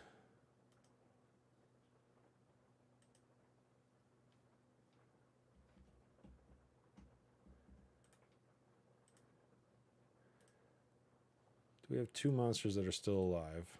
Yes. So weird.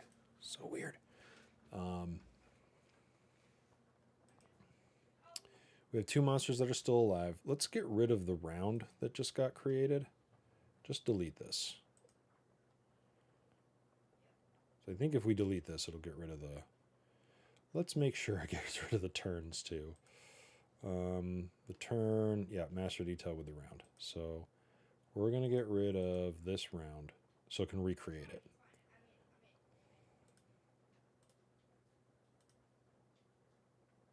All right, that's gone.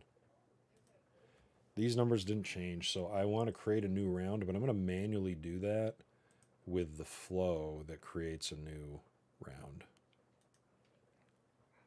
Pass it, I think the step. Because it's really the turns. So if this doesn't work still, I'm going to delete the turns but leave the round, and then we'll create new turns from the round. All right, so we need the step.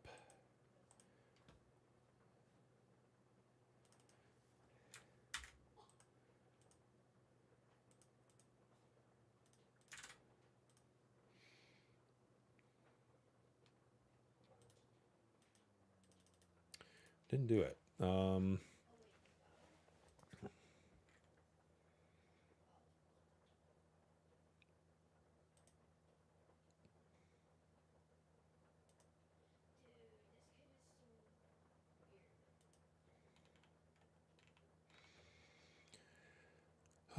Let's see.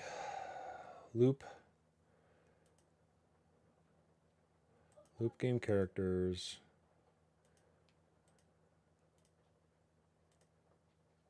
.817.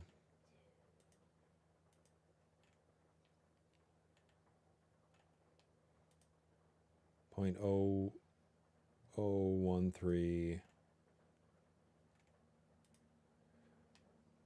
.007.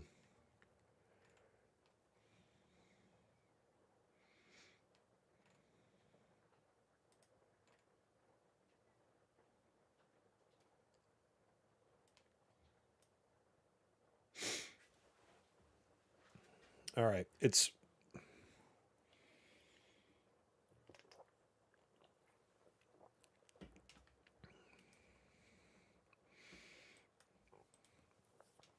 when we iterate, apparently we can't modify because I get out of that whole iteration and I still have the same values that we had before.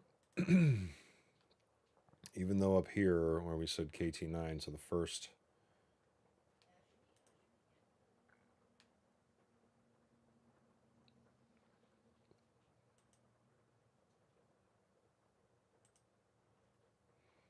we're looping KT9,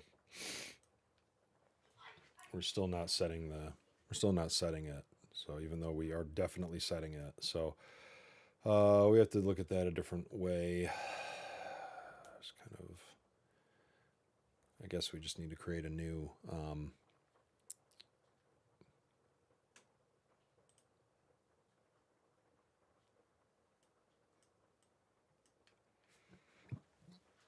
we'll just have to create a new collection and save into it, which is really dumb, but okay, let's do that. I don't know why I always get hung up on this. You know, you can't. Apparently, you just can't act upon the records that you're looping over in a flow. So that's a bummer, dude. But okay, let's do the thing with the thing.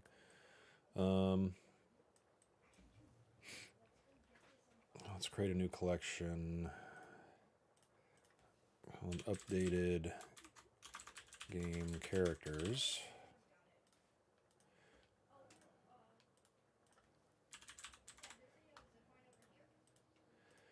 All right, and we'll make a updated game character iterator.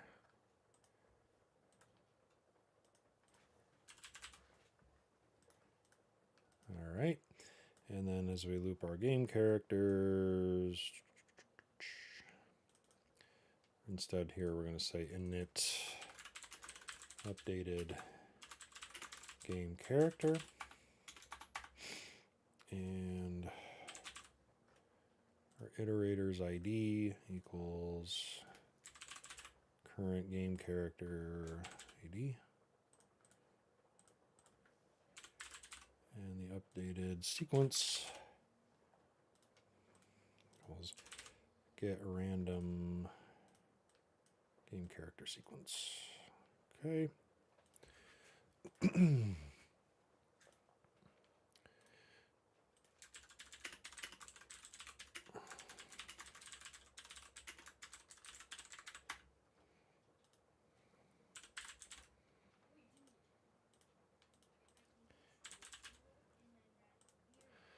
All right, and then we'll update those, hopefully.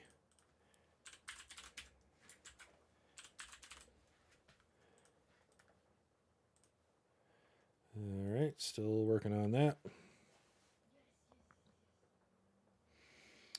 All right, let's activate it. Delete our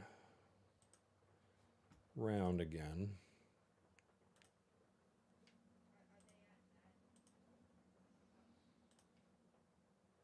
Okay, and then we can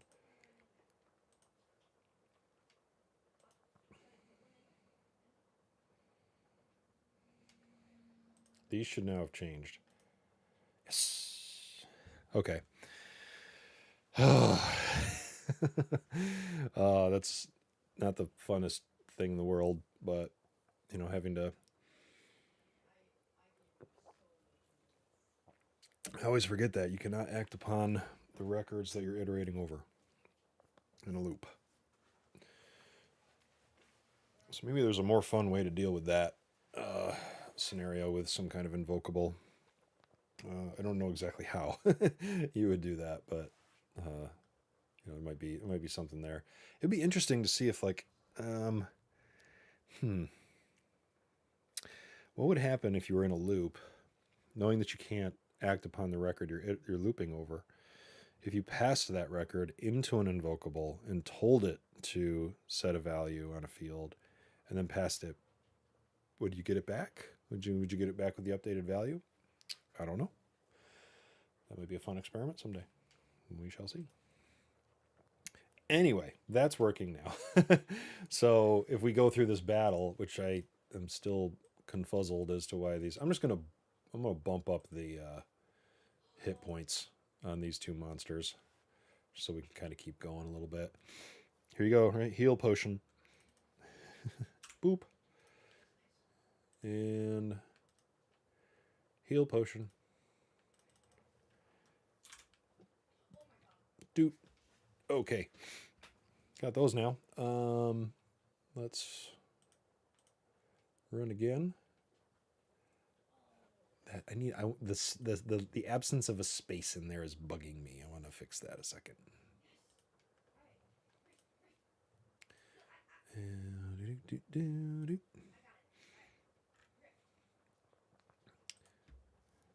There we go. So much better.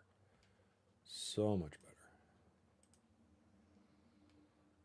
Oh, I didn't want to push that button, but that's fine.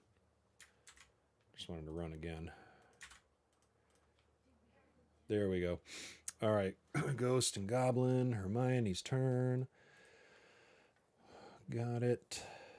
Monster attacks Merlin. That's what we would expect, right? 0.4. Yep. He's going to get attacked, and then he's going to get re-rolled. So 0.4 is now 0.46. That's fine. Gets attacked again. Go. 0.46 is now 0.89. So it should be Hermione that gets attacked. Except we got to go through the shindig. Show turn summary stuff. Right. Merlin's turn. Okay. New round. So when we get a new round, let's refresh this. 538089. New numbers. Hermione's at the low end. Hermione gets attacked. Hermione's number changes to 0.6. So now Merlin's at the low end.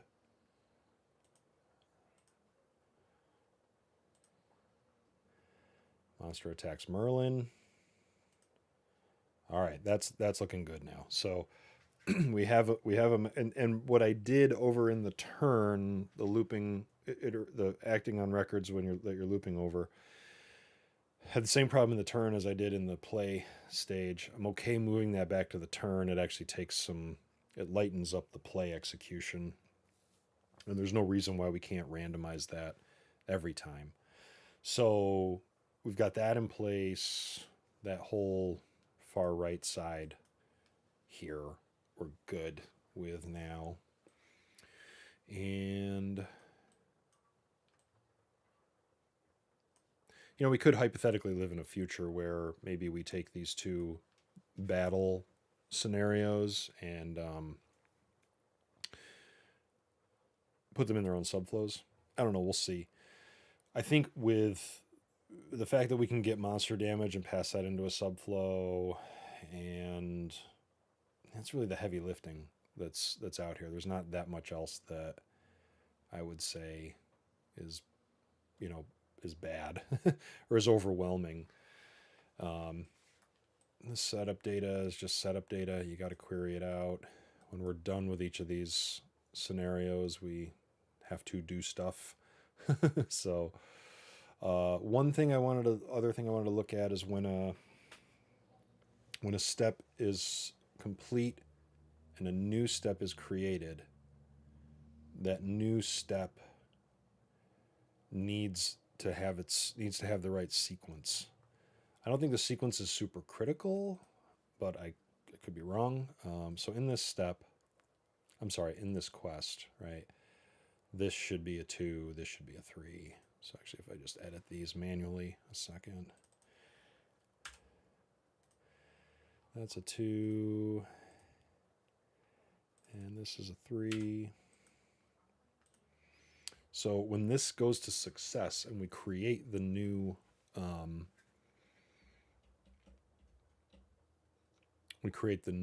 step, I want to set that sequence properly.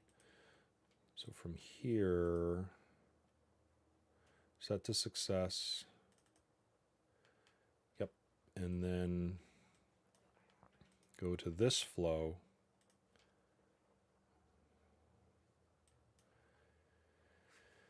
We look for the latest quest that is sorting by the sequence, right? And do we have to create one if we don't have one.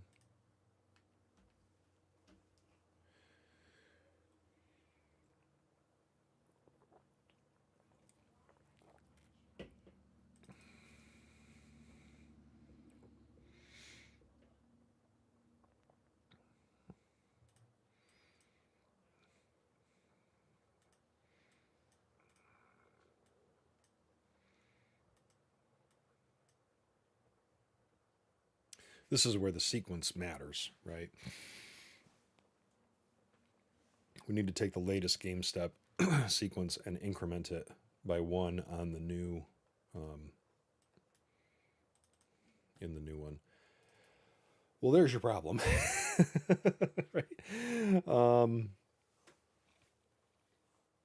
If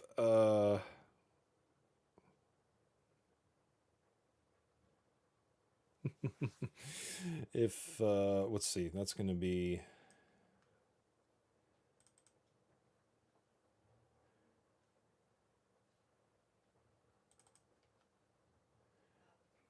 if latest is null, we need to create it. Or if it's complete, we need to create it. So how are we gonna set that? Let's.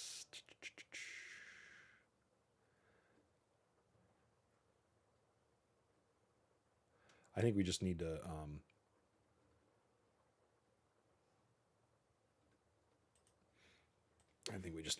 have it as a variable in here. Call it new step sequence.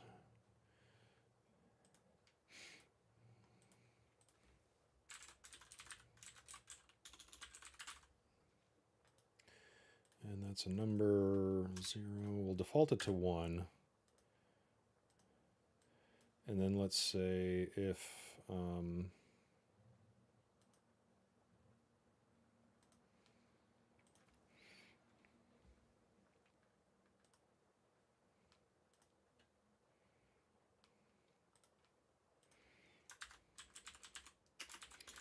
The latest step exists. If it does, latest is null, false. So if it does exist, if we do have a latest step, then let's increment the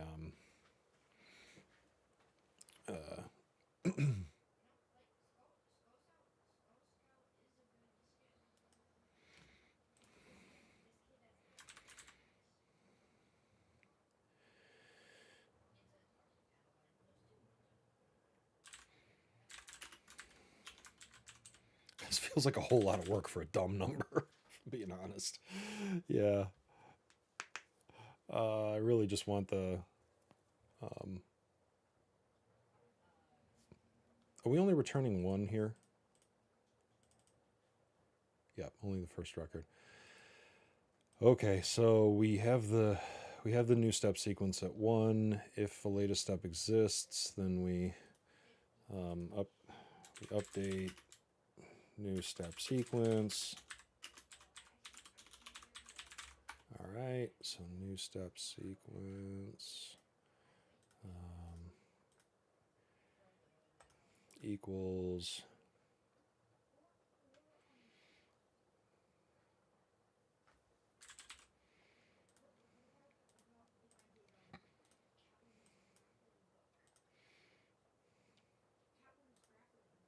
right, and then we increment new step sequence.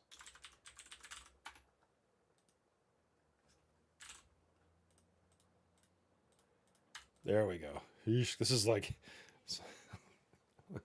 writing. It's like writing a line of code, a line of code, a line of code. Blech. All right, we're good. This is the sequence. There we go.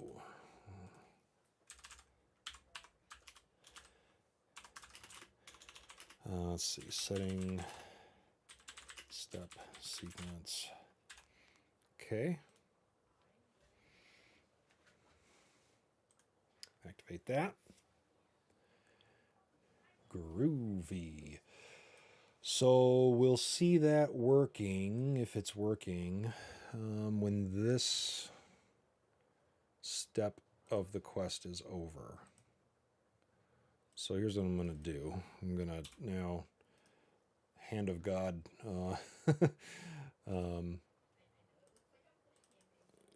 take away all the health from these characters. So we should get back here. Nope, just kidding. This is our place. Let's debug this again.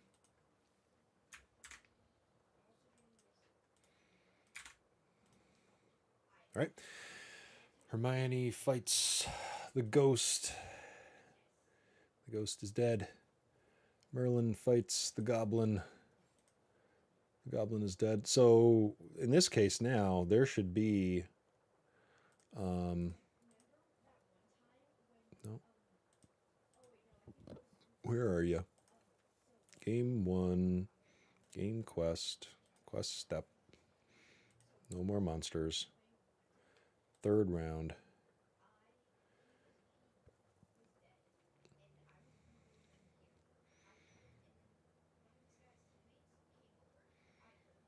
Wait, is that the right round?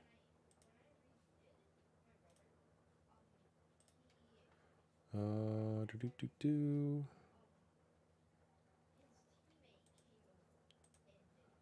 right. Now we're on to a new... We should be on to a new step now, I think.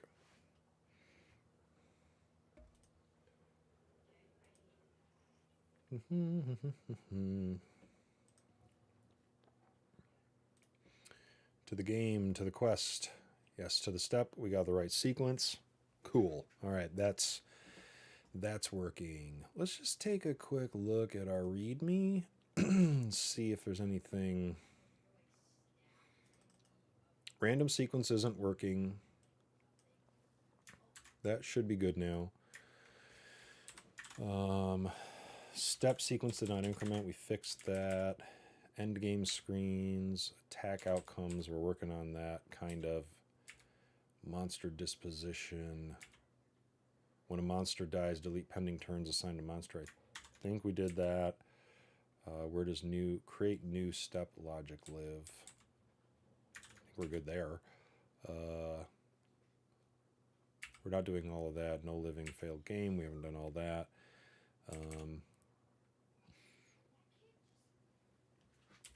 New invocable, get first nth last record. Got it. A new invocable, set random sequence field on list of records.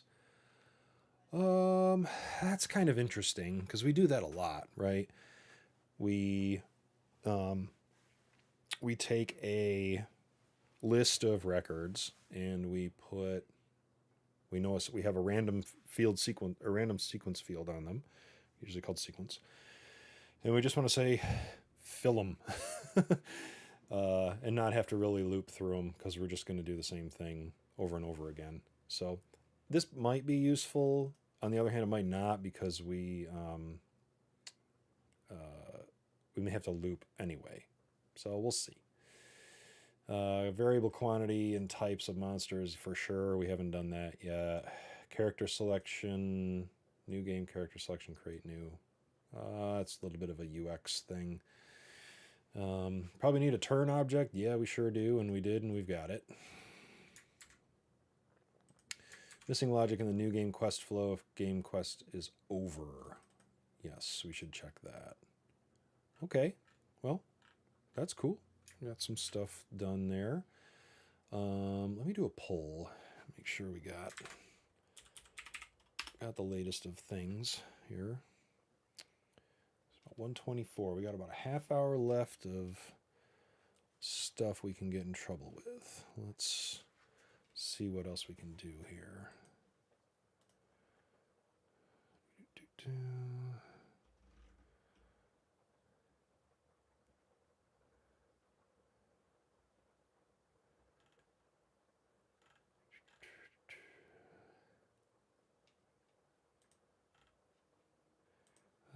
Let's see here.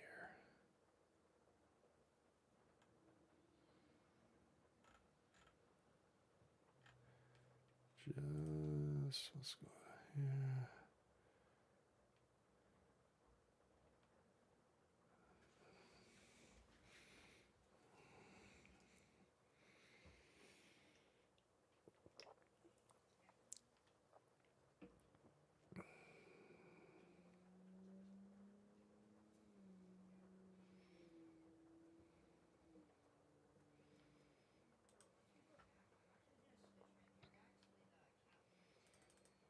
Okie dokie.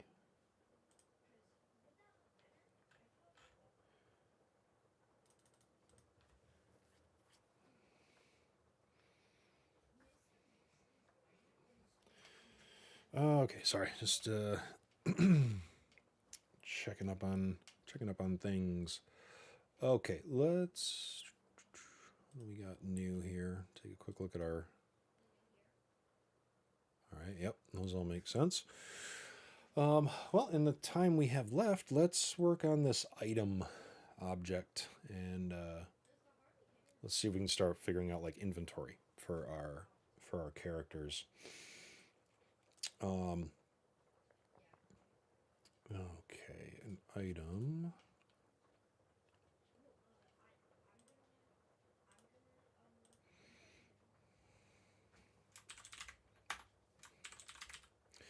Let's see. Items are, weapons, armor. How did we have this? How did we have this designed over here? Here we go. So the thought is, here's an example. Here's an example of what one of these would look like. We have, it has a name, so Thor's hammer. We have 4 different types, I think. Damage, defense, and then I was also thinking like, all right, heal, HP and MP. So things that, this changes damage number. this defends against damage number, this increases hit points, this increases magic points. We haven't talked at all about magic points yet. So I think we're just going to have damage and defense for now. But that's the type, and then I think there's a class. So within damage, right, things that do damage are hammers and swords and spears or whatever. Things that defend are helmets and armor and whatever else again. Then we have a few different fields that we need. We need to have minimum and maximum damage when the type is damage, and then we need minimum and maximum defense when the type is defense. Maybe those are just min and max, and they get interpreted. From a UX perspective, I guess we could do a couple different things there. I'm going to be very exhaustive and just throw all of the fields on there for now. We have the idea of where an item gets equipped, like how do you wear it or hold it? So, you hold a hammer in your hand, you hold a shield in your hand, you put a helmet on your head, you put armor on your body, and so I think having that location on the item is helpful as well, because when we eventually get to a point of what's where, right, we can use those values to say, hey, is it okay to put this armor on my head? The answer is no. Is it okay to wear this sword on my head? No. The answer is no. You cannot do that. So I think those are our data points for right now, and we'll set up item, and then the other object we need is I'm calling it game character item. I'm just trying to be brutally consistent with the naming convention of objects in here. So game character item will be, it'll link a game character and an item. And so I can say that, hey, Thor, here's your hammer, right? And then within that, we can determine, we can go back and find the damage, derive it from the item itself. Defense, I think we should stamp from the range, right? So if Thor's armor is 10 to 15 min-max, when he gets it first, when it first appears in the game, really, because who knows what we're going to do with trading inventory and whatnot. But when he gets it, it stamps a value somewhere in that range. And then we'll store that. And then we can determine if an item is equipped or not, and if so, where. It's one of those equipped locations. Arguably, maybe that should be an object unto itself, but that's fine. I think we can at least have the same pick list. We can have a global pick list set for those values, because all we're going to do is just have them as a enumerated list.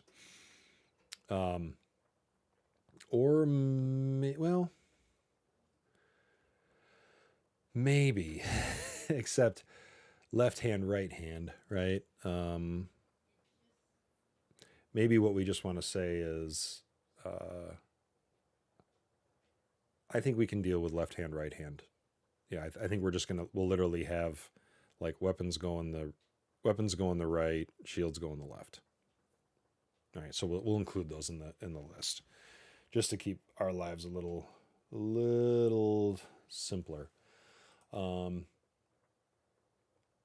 then we will eventually need some logic that says, no, you can't equip 7 swords in one hand. That's not okay. And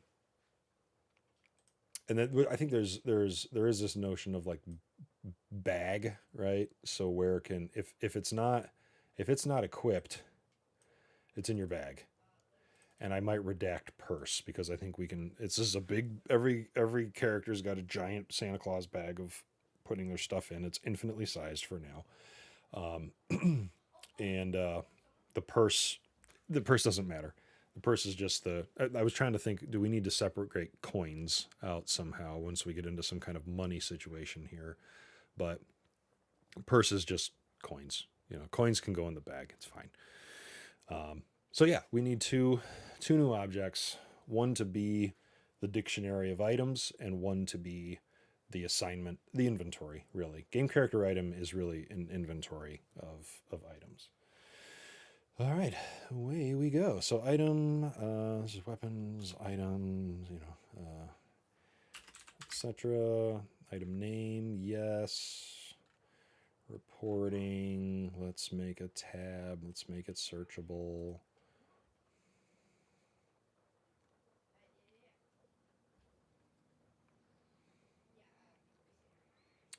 Okay. What is our favorite?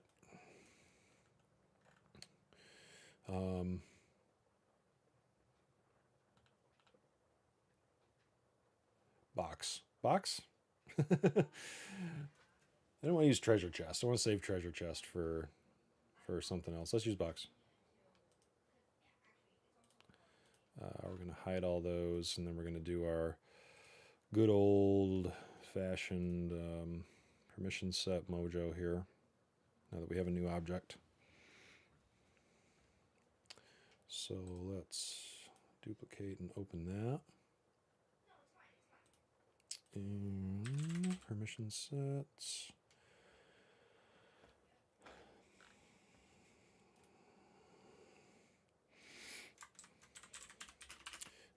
Item admin. So this permission set is going to grant access to the, or it grants full access to the item object, so that when we add it to our admin group,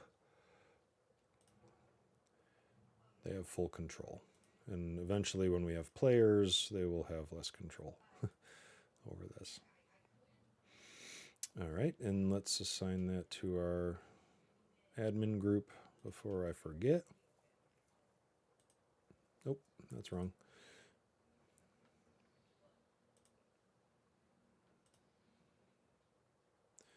And permissions in set.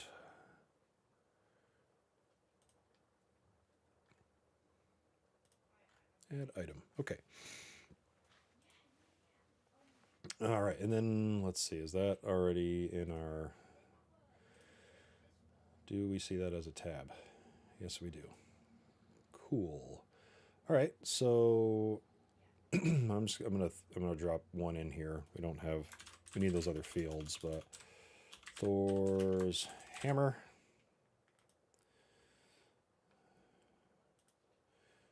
And now let's go back to our item object. And what do we need next? We want type. I'll make this a pick list. I think this is the only instance we're going to use this, so I'm just going to put it on the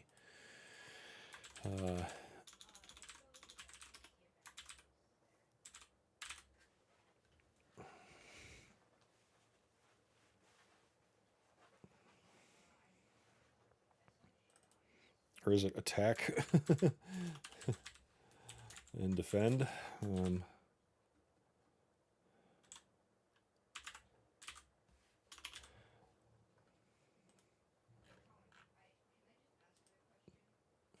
Okay, put that on there.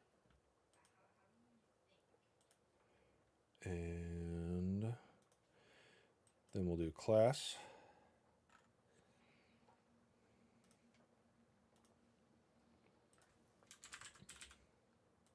And I think this is going to be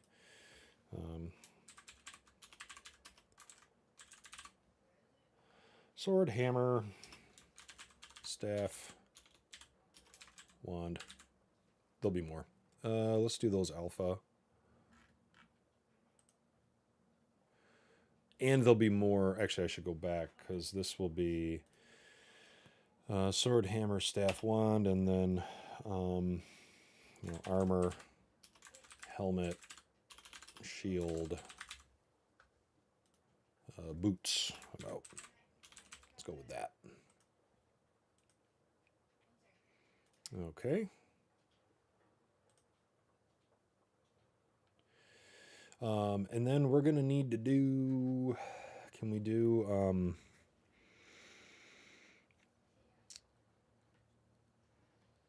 dependencies? Yeah. So let's see, my class.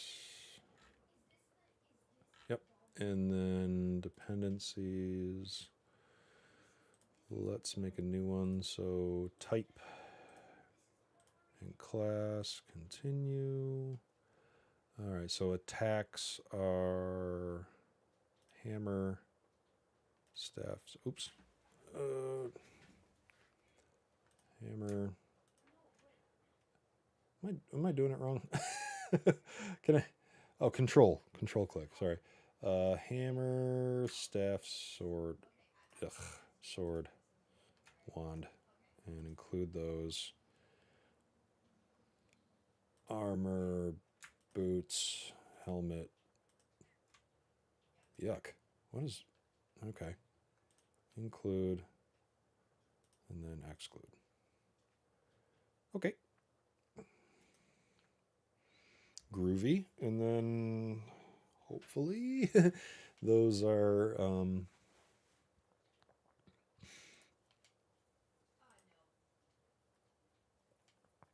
let's see.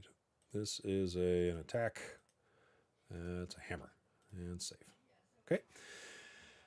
What else? We've got min-max damage on there.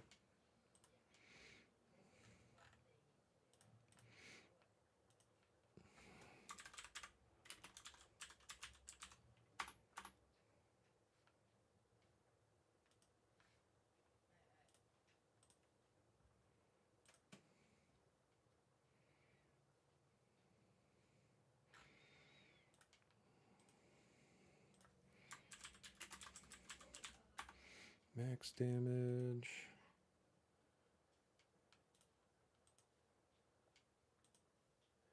And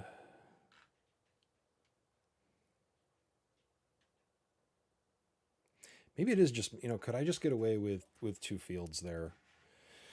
I don't want to make it super confusing, but at the same time, they're going to do the exact same thing.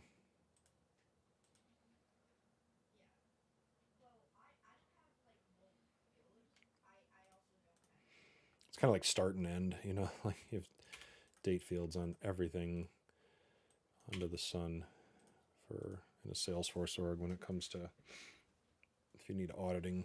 So they're ever present. We're going to use them for one way or the other.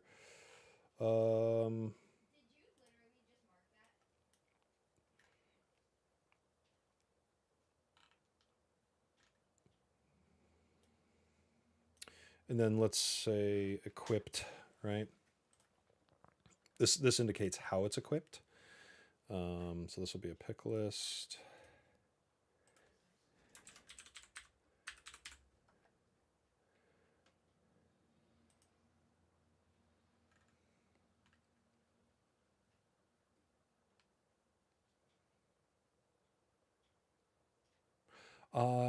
Maybe I should make that. Let me make the global pick list first, I guess.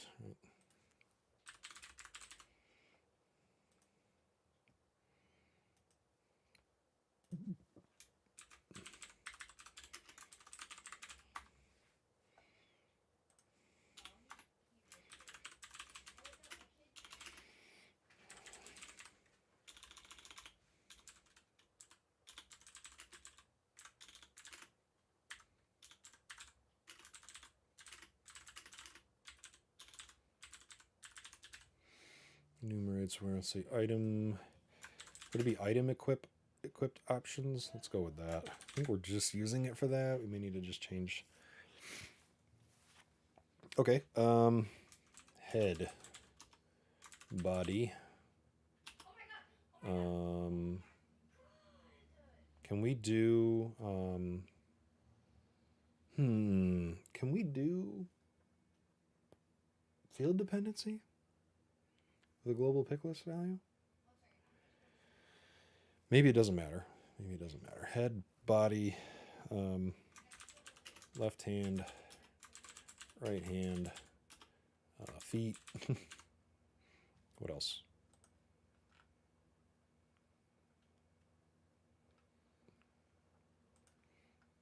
Torso. Legs.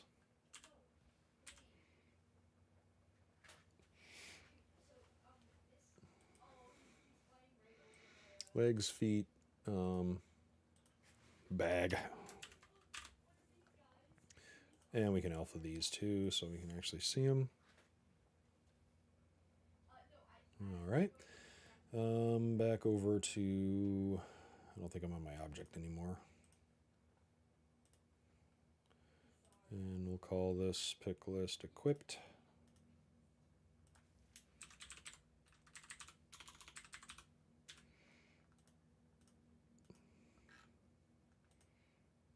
Okay.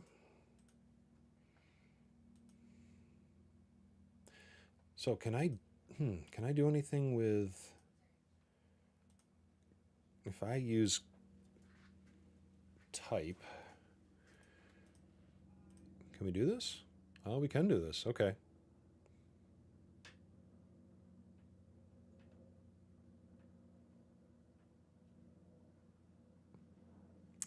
But yeah, it's not really, this isn't really necessary. Like I guess we could hypothetically say, like, if you're, well, no, because if you're defending, like, it's going to go, every weapon's going to go on the right hand, right? I think that's pretty much our rule right now.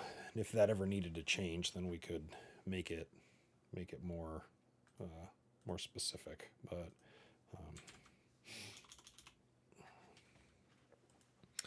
okay, so we've got, are we missing any fields?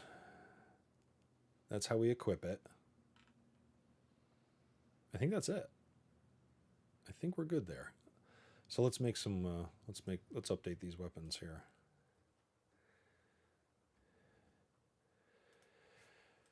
Thor's hammer, min 3, max 5, and it's equipped in the right hand.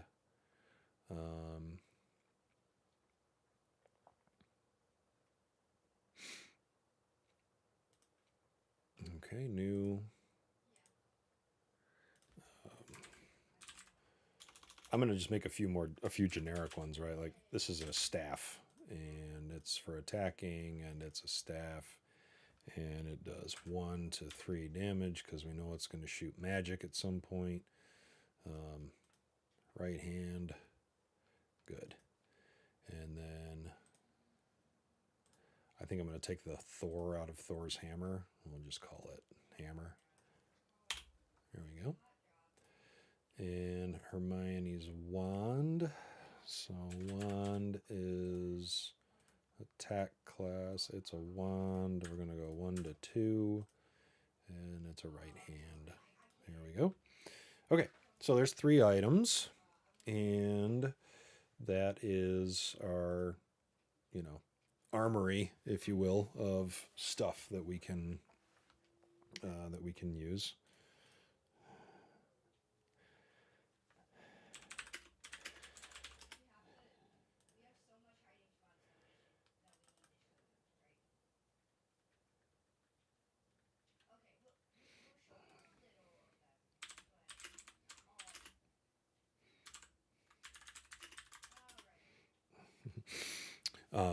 Okay, so we got items. Now that's stuff that we can use in the game.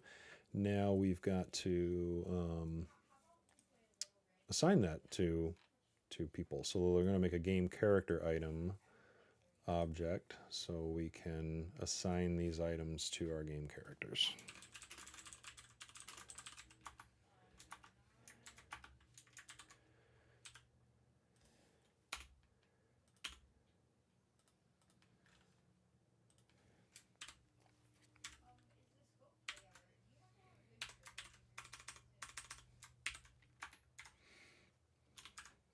Go. And again, we'll have to do our, I don't think we need a tab for that. Make our permission set for the object.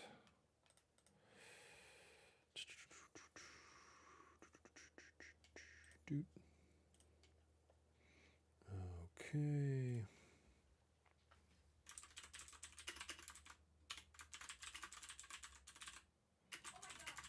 Main character item admin. And that object is going to be game character. Where are you here? Game character item. Okay. And let's give that to our admin group.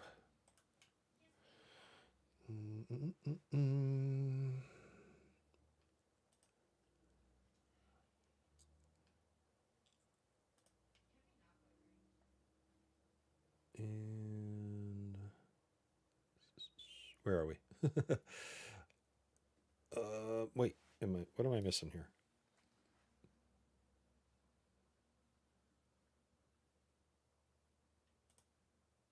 Did we just create game character item admin? And then over here,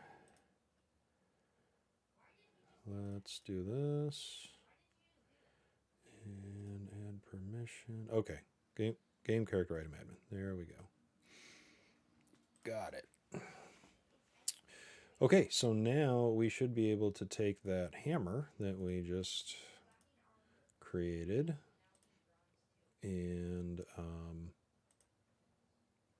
let's assign that to what? Oh, yeah, that object doesn't have any relationships yet. So let's master detail to both, if we can, the game character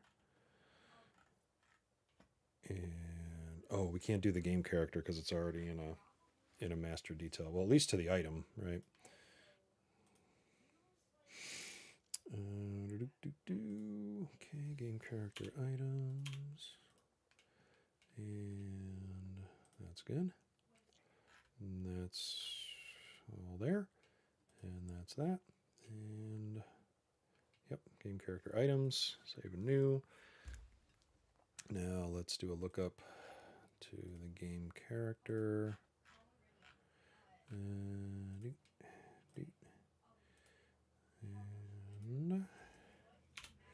let's see.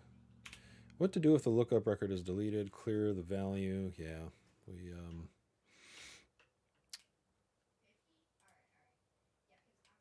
and this is going to go in game character item admin. Okay. And there's the game character items. All right. Okay. Now let's take a look. The hammer we should be able to relate that to. Oh, I don't know what character that is. Let's see. Thor. Related. Doot. Hammer. Save. Okay. Now we don't have damage on there yet, but let's well, we don't I'm sorry, we don't need damage. We do need defense on the game character item because we'll define it when we assign it. Game character item admin, yep. And throw that on there too. This is probably going to warrant some dynamic page layout mojo because we just need, we're going to have it sort of do double duty here. But so let's also, we don't have, let's give him some armor. Let's make let's see, make a new item. And this is going to be helmet, winged helmet, winged helmet, because he wears that, helmet with the wings. This is defend. This is a helmet. The min 2 for equipped on the head. Save.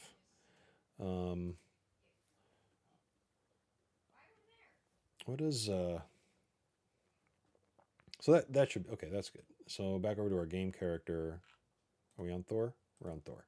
Let's give him the winged helmet as well. All right, so we're starting to build inventory here. Do we have the equipped We don't have the equipped field here yet. So let's add that. Pick list and equipped. Use a global and put that in the right set. Save that. So then we can go back to let's look at Thor's items.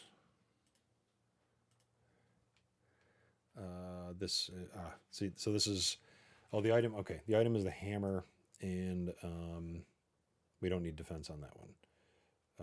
Equipped is not populating, which is weird. Why would that be?